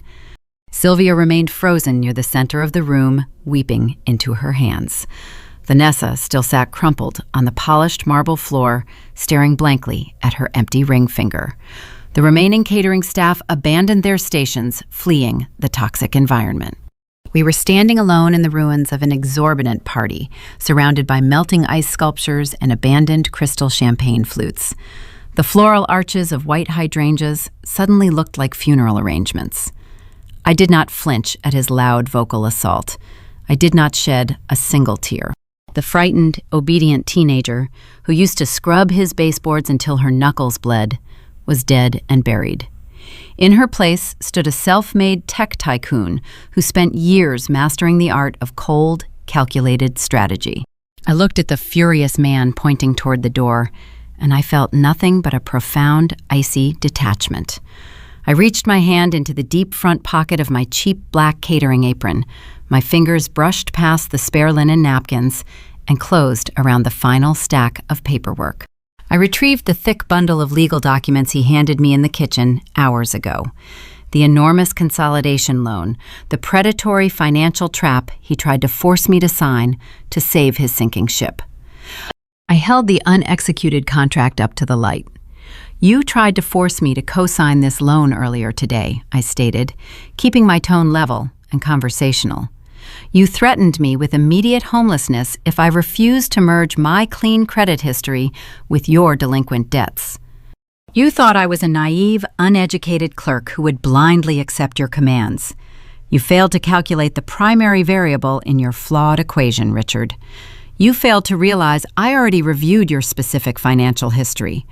My father lowered his trembling arm. His chest heaved with exertion. He glared at the unsigned documents in my hand, waiting for my point. He was a man blinded by his own suburban hubris. He believed living in a wealthy Pennsylvania zip code insulated him from the brutal consequences of the shadow economy. He thought he could outsmart the alternative lending markets. When you exhausted your traditional credit limits to fund Vanessa's lavish lifestyle, you sought liquidity in the unregulated gray market, I explained. Pacing slowly across the polished stone floor, you signed a high-risk, hard money loan, leveraging the remaining equity in this exact estate. You agreed to astronomical interest rates and predatory terms just to keep up appearances. And then you missed 3 consecutive monthly payments. The color began to drain from Richard's face. The raw anger in his eyes flickered, morphing into a creeping, profound terror. He understood the lethal mechanics of real estate finance. He knew what happened when a debtor breached a high-risk contract. I told you earlier that my surplus corporate capital was deployed into distressed private notes. I continued stepping closer to him. I told you my anonymous holding company was the primary financier behind the peer-to-peer syndicate. You thought I only meant Vanessa's unsecured consumer debt. You thought I only owned her designer handbags and leased sports cars. You underestimated the scope of my investment portfolio. I flipped past the first several pages of the unsigned consolidation loan. I bypassed the yellow highlighted signature line he desperately needed me to execute. I reached the very center of the stack, where I had inserted an entirely different legal document. I pulled out a pristine sheet of heavy linen paper, stamped with an official county seal. When Richard defaulted on the secondary mortgage, the alternative lenders did not operate at the slow, bureaucratic pace of a traditional banking institution. Shadow market syndicates move with ruthless speed. They issued the formal notices of default you shredded at the dinner table. They initiated the rapid asset liquidation protocols hidden deep within the fine print of your high-risk contract. My corporate attorneys simply stepped in and offered the syndicate immediate liquid capital to acquire your specific distressed note. I held the stamped linen paper out for him to read. The legal jargon was dense, but the primary conclusion was unmistakable. We did not renegotiate your terms, Richard. I announced, my voice echoing with definitive authority. We executed a deed in lieu of foreclosure. The county clerk finalized the transfer of property yesterday morning. You do not own this estate anymore. Your name is no longer on the title. The corporate entity that I solely control is the exclusive legal owner of this property. The revelation hit him with the kinetic force of a freight train. The patriarchal illusion he maintained for decades shattered into microscopic fragments. The biological reaction was instantaneous and severe. Richard's knees physically buckled beneath his tailored trousers. He let out a strange, hollow gasp. His expensive leather shoes slipped against the marble tiles. He collapsed downward, hitting the hard floor with a dull, heavy thud. He knelt in the center of his grand foyer, breathing in ragged, shallow gasps. The man who handed me a wet mop and told me I was destined for manual labor was now kneeling at my feet. The man who stole half my minimum wage paychecks was officially bankrupt. The man who demanded I respect his authority was a trespassing tenant in my home. He looked up at me, his eyes wide and vacant, stripped of every ounce of power he once possessed. I looked down at him, feeling a profound sense of closure. The transformation was complete. I reached behind my back and gripped the stiff strings tying the black polyester catering apron around my waist. The uniform my mother forced me to wear. The garment designed to humiliate me in front of Bradley's elite family. The ultimate symbol of my assigned servitude. I pulled the knot loose. I pulled the loop over my head. I let the cheap, dark fabric slip from my fingers. The apron fluttered through the humid air and landed on the polished marble floor right next to my father's trembling hands. I lifted my chin, stepped forward, and walked directly over the discarded uniform. I left the identity of the subservient maid lying dead on the stone tiles. I looked at the weeping woman near the fireplace. I looked at the ruined golden child still sitting in her torn silk gown. I looked down at the broken patriarch kneeling before me. I handed Richard the final piece of heavy linen paper. It was not a consolidation loan. It was a formal, legally binding 30-day eviction notice, drafted by my corporate attorneys. You ordered me to pack my worthless belongings and get off your property, I said, my voice dropping to a quiet, lethal whisper. You told me I had 10 minutes to vacate the premises. I am rejecting your timeline. I turned my back on the ruins of the Griselda family. I looked toward the grand staircase leading to my bedroom, where my packed bags were already waiting. I am not leaving, I stated, the final words hanging in the silent ballroom. It is my house now. The last remaining guests scrambled toward the front exit with desperate urgency.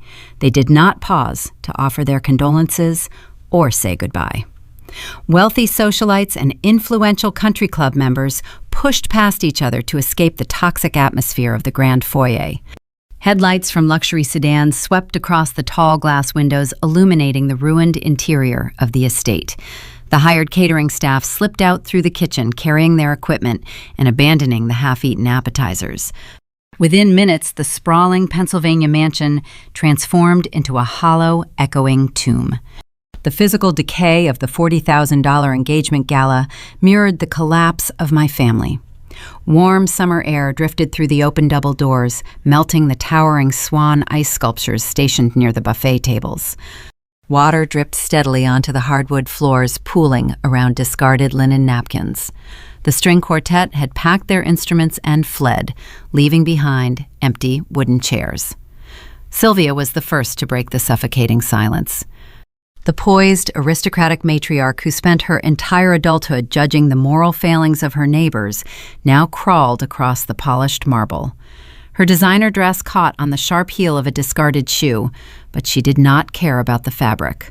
She dragged herself toward me, her face streaked with expensive makeup and bitter tears. She reached out with trembling hands, attempting to grasp the fabric of my trousers. "Pandora, please," she wept, her voice a wretched, guttural sound. "You must listen to me. I was trying to protect you." "I thought the academic pressure would destroy your mental health. I thought keeping you close to home was the right maternal choice. We are a family. You cannot throw your own mother out onto the street. I am begging you to forgive me." I took a deliberate step backward, ensuring her manicured fingers grasped nothing but empty air.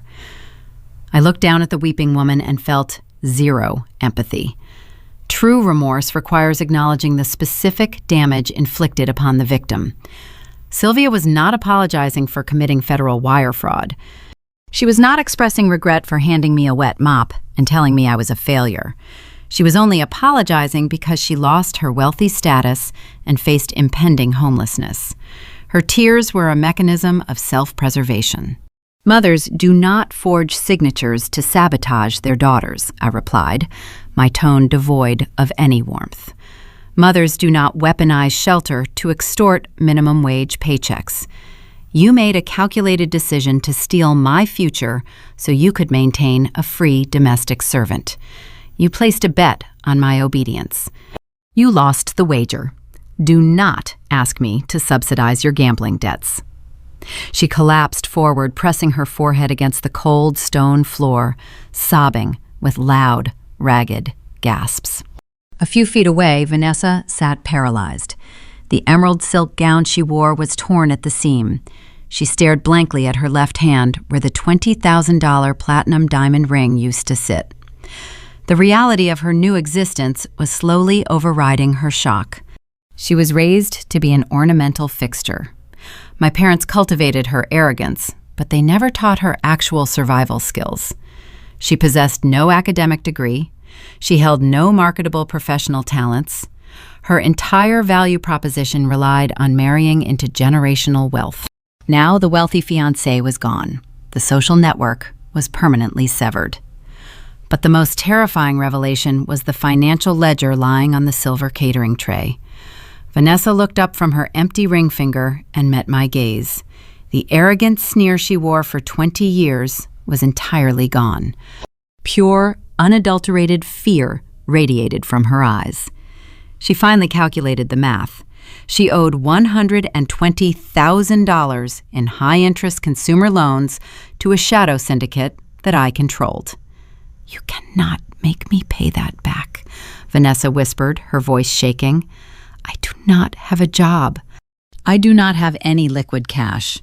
You are my sister. You have to forgive the balances." I tilted my head, studying her panicked expression. "I am your primary creditor," I corrected her. "The syndicate operates under strict corporate bylaws. If you default on your monthly installments, my legal team will initiate aggressive collection protocols. They will file civil judgments against you. They will garnish your future wages.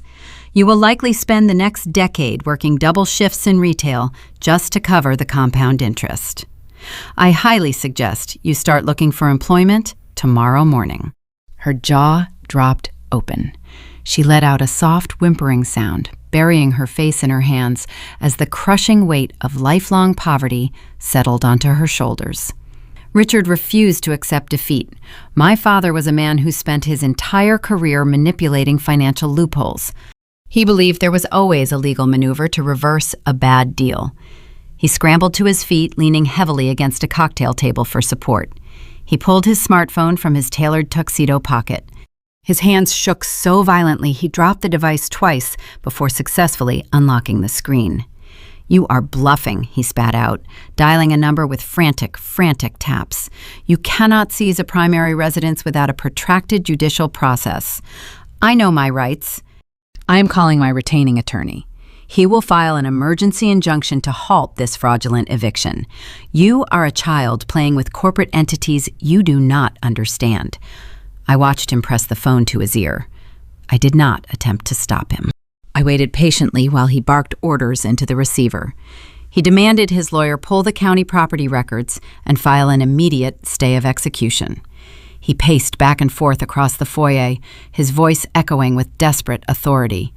I listened to his side of the conversation. The confident demands slowly morphed into confused stammers. The lawyer on the other end of the line was navigating the municipal database in real time. I knew exactly what the attorney was reading on his computer screen. The deed in lieu of foreclosure was executed flawlessly. My holding company operated out of Delaware, utilizing bulletproof corporate shielding and ironclad legal language. The hard money contract Richard originally signed contained a clear waiver of judicial foreclosure. He surrendered his property rights the moment he missed the third payment. Richard's pacing slowed to a halt. His shoulders slumped forward. The attorney was explaining that reversing a voluntary deed transfer required proving extreme duress or fraud. But Richard signed the original default notices willfully. Furthermore, the attorney was likely asking for a massive legal retainer to even attempt the impossible case, a retainer my father could no longer afford. Richard lowered the phone from his ear. The screen went dark. He stared at the blank display, realizing his final avenue of rescue was a dead end. The legal shield he relied upon for decades abandoned him the second his bank accounts ran dry. He looked at me with hollow, defeated eyes. "You planned this from the very beginning," he muttered, his voice entirely devoid of hope. "I secured my assets against your inevitable failure," I clarified. "I held the ultimate power. I possessed the deed to the multi-million-dollar estate. I could order them to sleep in the guest bedrooms while I claimed the master suite. I could force them to cook my meals and iron my clothes, treating them exactly how they treated me. The poetic justice of making them my servants was an enticing thought. But as I looked around the grand foyer, a different realization washed over me. I examined the towering marble fireplace. I looked at the long hallway leading to the cramped laundry room. I stared at the utility closet, where Richard retrieved the wet mop 2 years ago. This house was not a prize. It was a mausoleum. Every square inch of the pristine hardwood floors represented hours of my indentured servitude. The walls held the echoes of their daily insults and psychological torment. Living inside this mansion would tether me to the very trauma I just conquered. A prison is still a prison, even if you own the keys to the cell doors. I turned away from my broken family and walked toward the grand staircase. I ascended the plush carpeted steps, leaving them kneeling among the melted ice and discarded champagne. I walked down the long corridor and entered my small, cramped bedroom for the last time. My preparations were already complete. A heavy black canvas duffel bag sat resting on my narrow mattress. Inside, I packed my silver laptop, my coding hard drives, a few basic items of clothing, and the official Harvard University acceptance documents. I did not pack any of the cheap items they purchased for me over the years. I only took what I earned. I slung the heavy strap over my shoulder and walked back down the stairs. Richard, Sylvia, and Vanessa were still gathered in the center of the foyer. They looked up as my footsteps echoed against the wood. They saw the duffel bag, and a wave of profound confusion washed across their faces. "If you own the property, where are you going?" Richard asked, his brow furrowed in genuine bewilderment. I paused at the bottom of the staircase, adjusting the weight of the bag against my hip. "I am driving to Cambridge, Massachusetts tonight," I stated.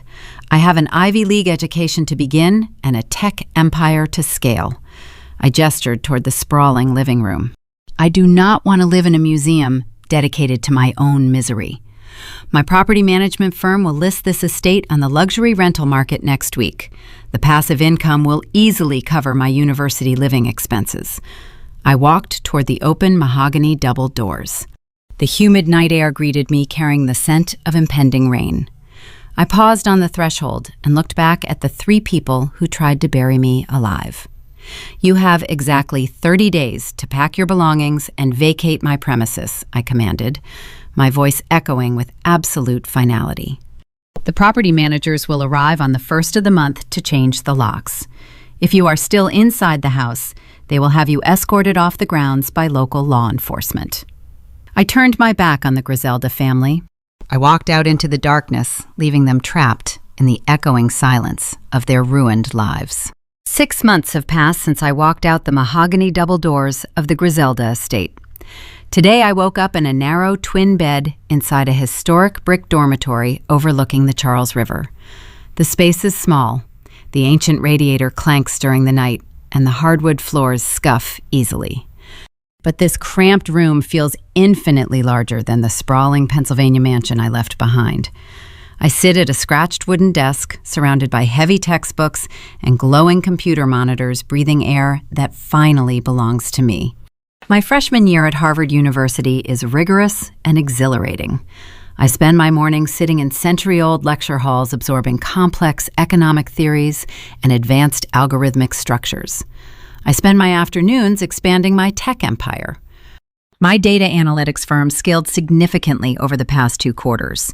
I hired a dedicated team of junior developers to handle the routine coding, allowing me to focus exclusively on high-level strategy and venture capital acquisitions. I am 19 years old, managing a multi-million-dollar portfolio between study sessions and midterm exams. Back in Pennsylvania, my former home underwent a distinct transformation. I handed the keys to a premier property management group with strict instructions regarding the estate. They secured a long-term corporate lease within 2 weeks. A pharmaceutical executive and his family reside there now, paying a premium monthly rate. The passive rental income easily covers my university incidentals and provides a steady stream of capital for my alternative debt investments. Every time the tenant deposits their rent, I am reminded of the ultimate power of ownership. The people who used to dictate my existence are experiencing a much harsher reality. Richard failed to secure any miraculous legal injunctions. He could not afford the exorbitant retainer fees required to fight my corporate attorneys. My father learned a brutal lesson about the limitations of suburban hubris.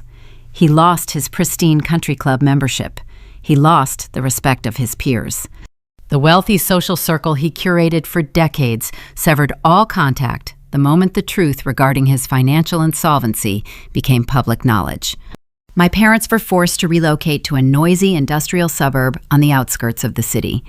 They reside in a cramped 2-bedroom apartment situated above a busy commercial intersection. The thin walls offer zero insulation from the sounds of passing freight trucks and sirens. Sylvia no longer hosts lavish dinner parties. She spends her days sitting in a tiny linoleum kitchen, mourning the death of her aristocratic illusion. Richard secured employment as a mid-level manager at a regional retail bank. He works long hours processing generic loan applications for ordinary customers. He is no longer the wealthy patriarch. He is just another tired man, burdened by insurmountable debt. Vanessa's fate is perhaps the most poetic of all.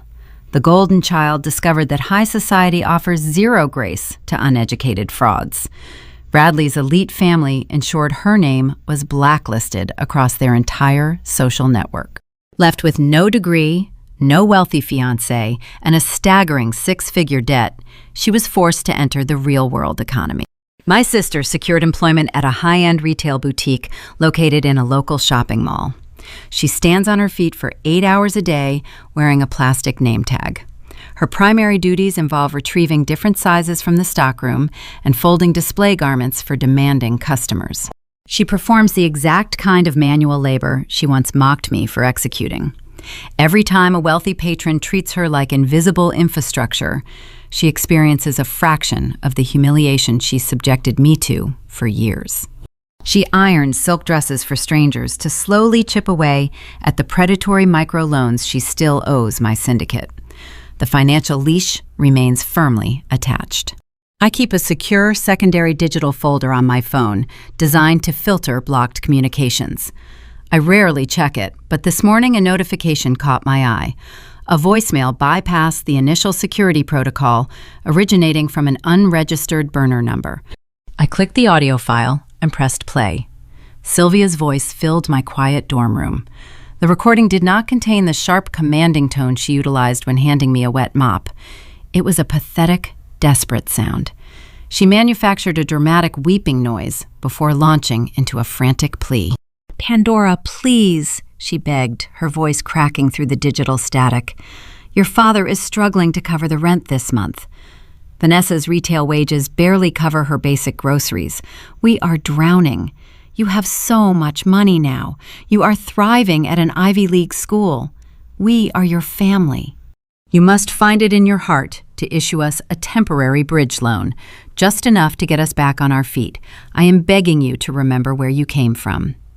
I sat at my desk and listened to the entire 2-minute recording.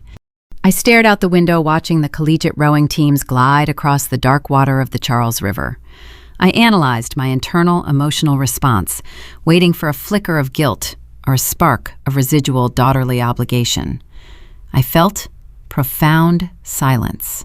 I hovered my cursor over the trash icon and pressed delete. The audio file vanished permanently. From a psychological perspective, the dynamic of the Griselda household illustrates a severe clinical condition known as parentification. This occurs when toxic adults force a child to carry the emotional, logistical, and financial burdens of the family unit without offering any recognition or reciprocity. I was not raised to be a daughter. I was groomed to be an indentured utility.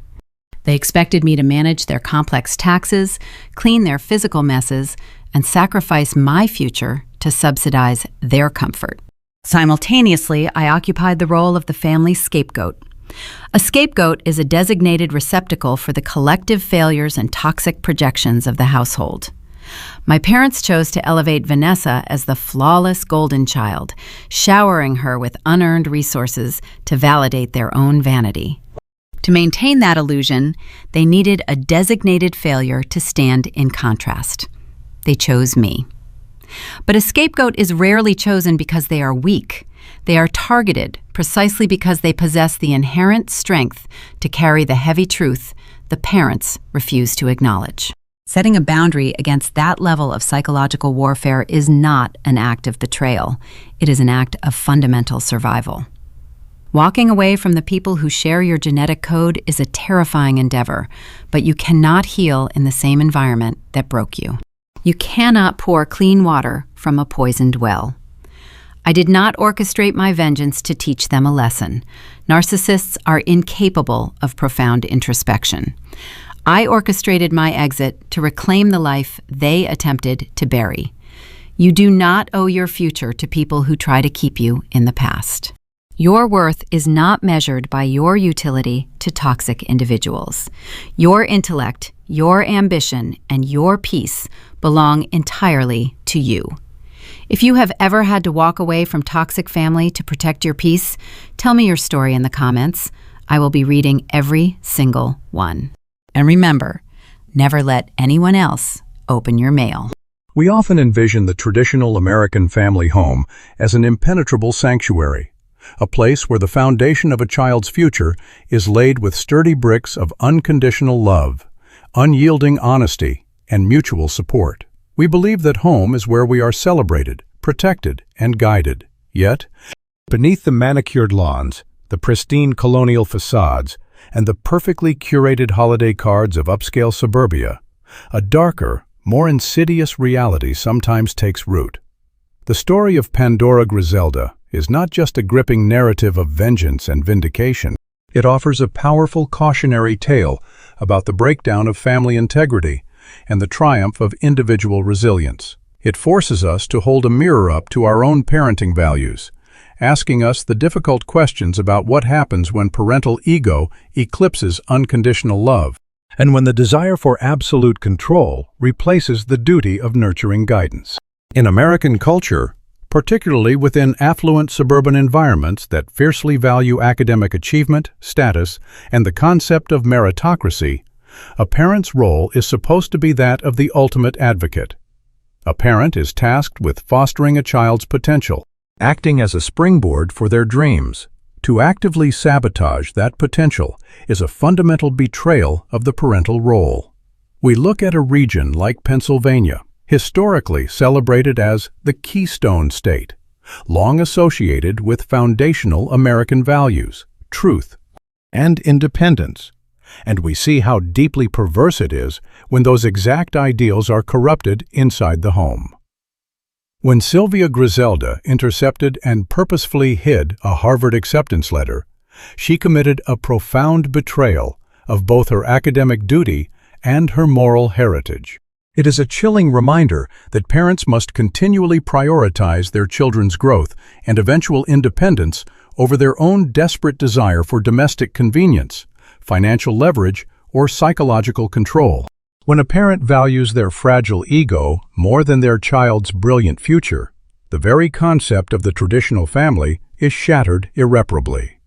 This tragic breakdown of the American household is perhaps most visible in the deeply destructive golden child versus scapegoat dynamic. It is a toxic psychological pattern too many families fall into, often blindly, fueled by the parents' need to project their own unfulfilled ambitions. By pouring endless emotional and financial resources into Vanessa's fabricated life, enabling her egregious lies, and actively ignoring her mounting debt, the parents did not just suppress Pandora's undeniable brilliance, they effectively ensured the family's financial and social ruin. Fairness and emotional awareness are not just modern parenting buzzwords designed for self-help books. They are the critical, load-bearing pillars of a healthy home. When parents divide their children into the worthy and the burden, they plant deep, bitter seeds of resentment that will eventually grow to tear down the very walls of their carefully guarded estate. Furthermore, true family responsibility demands absolute financial integrity. Exploiting a child for free labor, such as forcing a 15-year-old girl to navigate complex business taxes simply to save the cost of a certified accountant, is a severe clinical form of parentification. It strips a child of their innocence, their youth, and their rightful place in the family hierarchy, turning them instead into a highly efficient instrument for parental gain. True traditional family values are built on providing a stable, nurturing, and secure foundation for the next generation to launch from. They are not built on treating a brilliant daughter like an unpaid administrative tool or a disposable live-in maid. When tradition is weaponized and misused to force a child into a subservient role, symbolized so painfully and vividly by the cheap, black catering apron Pandora was forced to wear at her own sister's engagement gala, it becomes a toxic facade. It is a complete corruption of what family education is inherently supposed to mean. Real family education should foster the excellence gifted by heaven, which is the very meaning of the name Pandora, rather than trying to maliciously stifle it for the sake of preserving a golden child's facade. Yet from the ashes of this broken family structure rises a magnificent testament to youth, resilience, and unyielding self-reliance. For any young person who has ever felt diminished, silenced, or overlooked by the very people meant to uplift them, Pandora's remarkable journey from a supposedly lowly administrative clerk to a Harvard-bound tech mogul serves as a blinding beacon of hope. Her name is poetic justice in itself. Pandora signifies excellence gifted by heaven, and Griselda translates to the brave warrior. She lived up to the legacy of both names. The most vital lesson she imparts is that you do not owe your future to people who try to keep you in the past. She proved that you can build an empire even when the hands closest to you are desperately trying to pull you down into the dirt. Pandora's ultimate weapon was not emotional malice. It was education and preparation. Her story underscores the modern reality that knowledge is your best defense. By mastering data analytics, understanding the complex mechanics of corporate debt, and decoding her parents' hidden digital history, she forged the very keys to her own cage. For young people navigating the complexities and pressures of modern America, mastering technology and finance is a key to independence. Furthermore, Pandora demonstrated the profound strategic power of silent success. She built a massive, six-figure business entirely in secret, hiding in plain sight, while scrubbing floors and taking verbal abuse. True resilience often requires moving quietly, making brilliant strategic decisions in the shadows, and enduring the current painful reality until you are financially and emotionally strong enough to stand your ground and step confidently into the light. Ultimately, the conclusion of Pandora's journey introduces a vital, necessary cultural shift toward modern therapeutic validation. It gives precise clinical names to the invisible wounds inflicted behind closed doors, identifying parentification and scapegoating as toxic, cyclical patterns. This validation justifies the experiences of countless individuals who feel trapped in similar dynamics. It teaches us that the ultimate poetic justice is not merely achieving a stunning financial victory over your oppressors. It is the absolute freedom to set firm, unbreakable boundaries. It is the profound realization that walking away to protect your peace is not an act of familial abandonment, but an act of radical self-love and self-preservation. In summary, the message is abundantly clear. True family strength is found only in mutual support, transparent honesty, and genuine emotional awareness. And when those are absent, a person has every right to build their own destiny independently.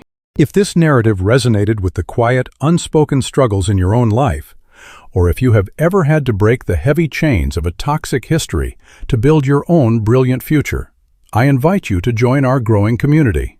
Please follow the channel Sophia Told Stories for more deep, emotional explorations of family, survival, and ultimate triumph. We all have a story that deserves to be heard, validated, and celebrated. As we step back and look at the wreckage and the triumph of the Griselda family, we are left with a lingering, haunting question that echoes long after the story ends. What truly defines the legacy we leave behind? We spend our entire lives building homes, accumulating wealth, and curating a flawless image for the outside world to admire. But when the lights go out, the guests go home, and the masks finally slip, what remains? Are we nurturing the excellence gifted by heaven in the people we claim to love?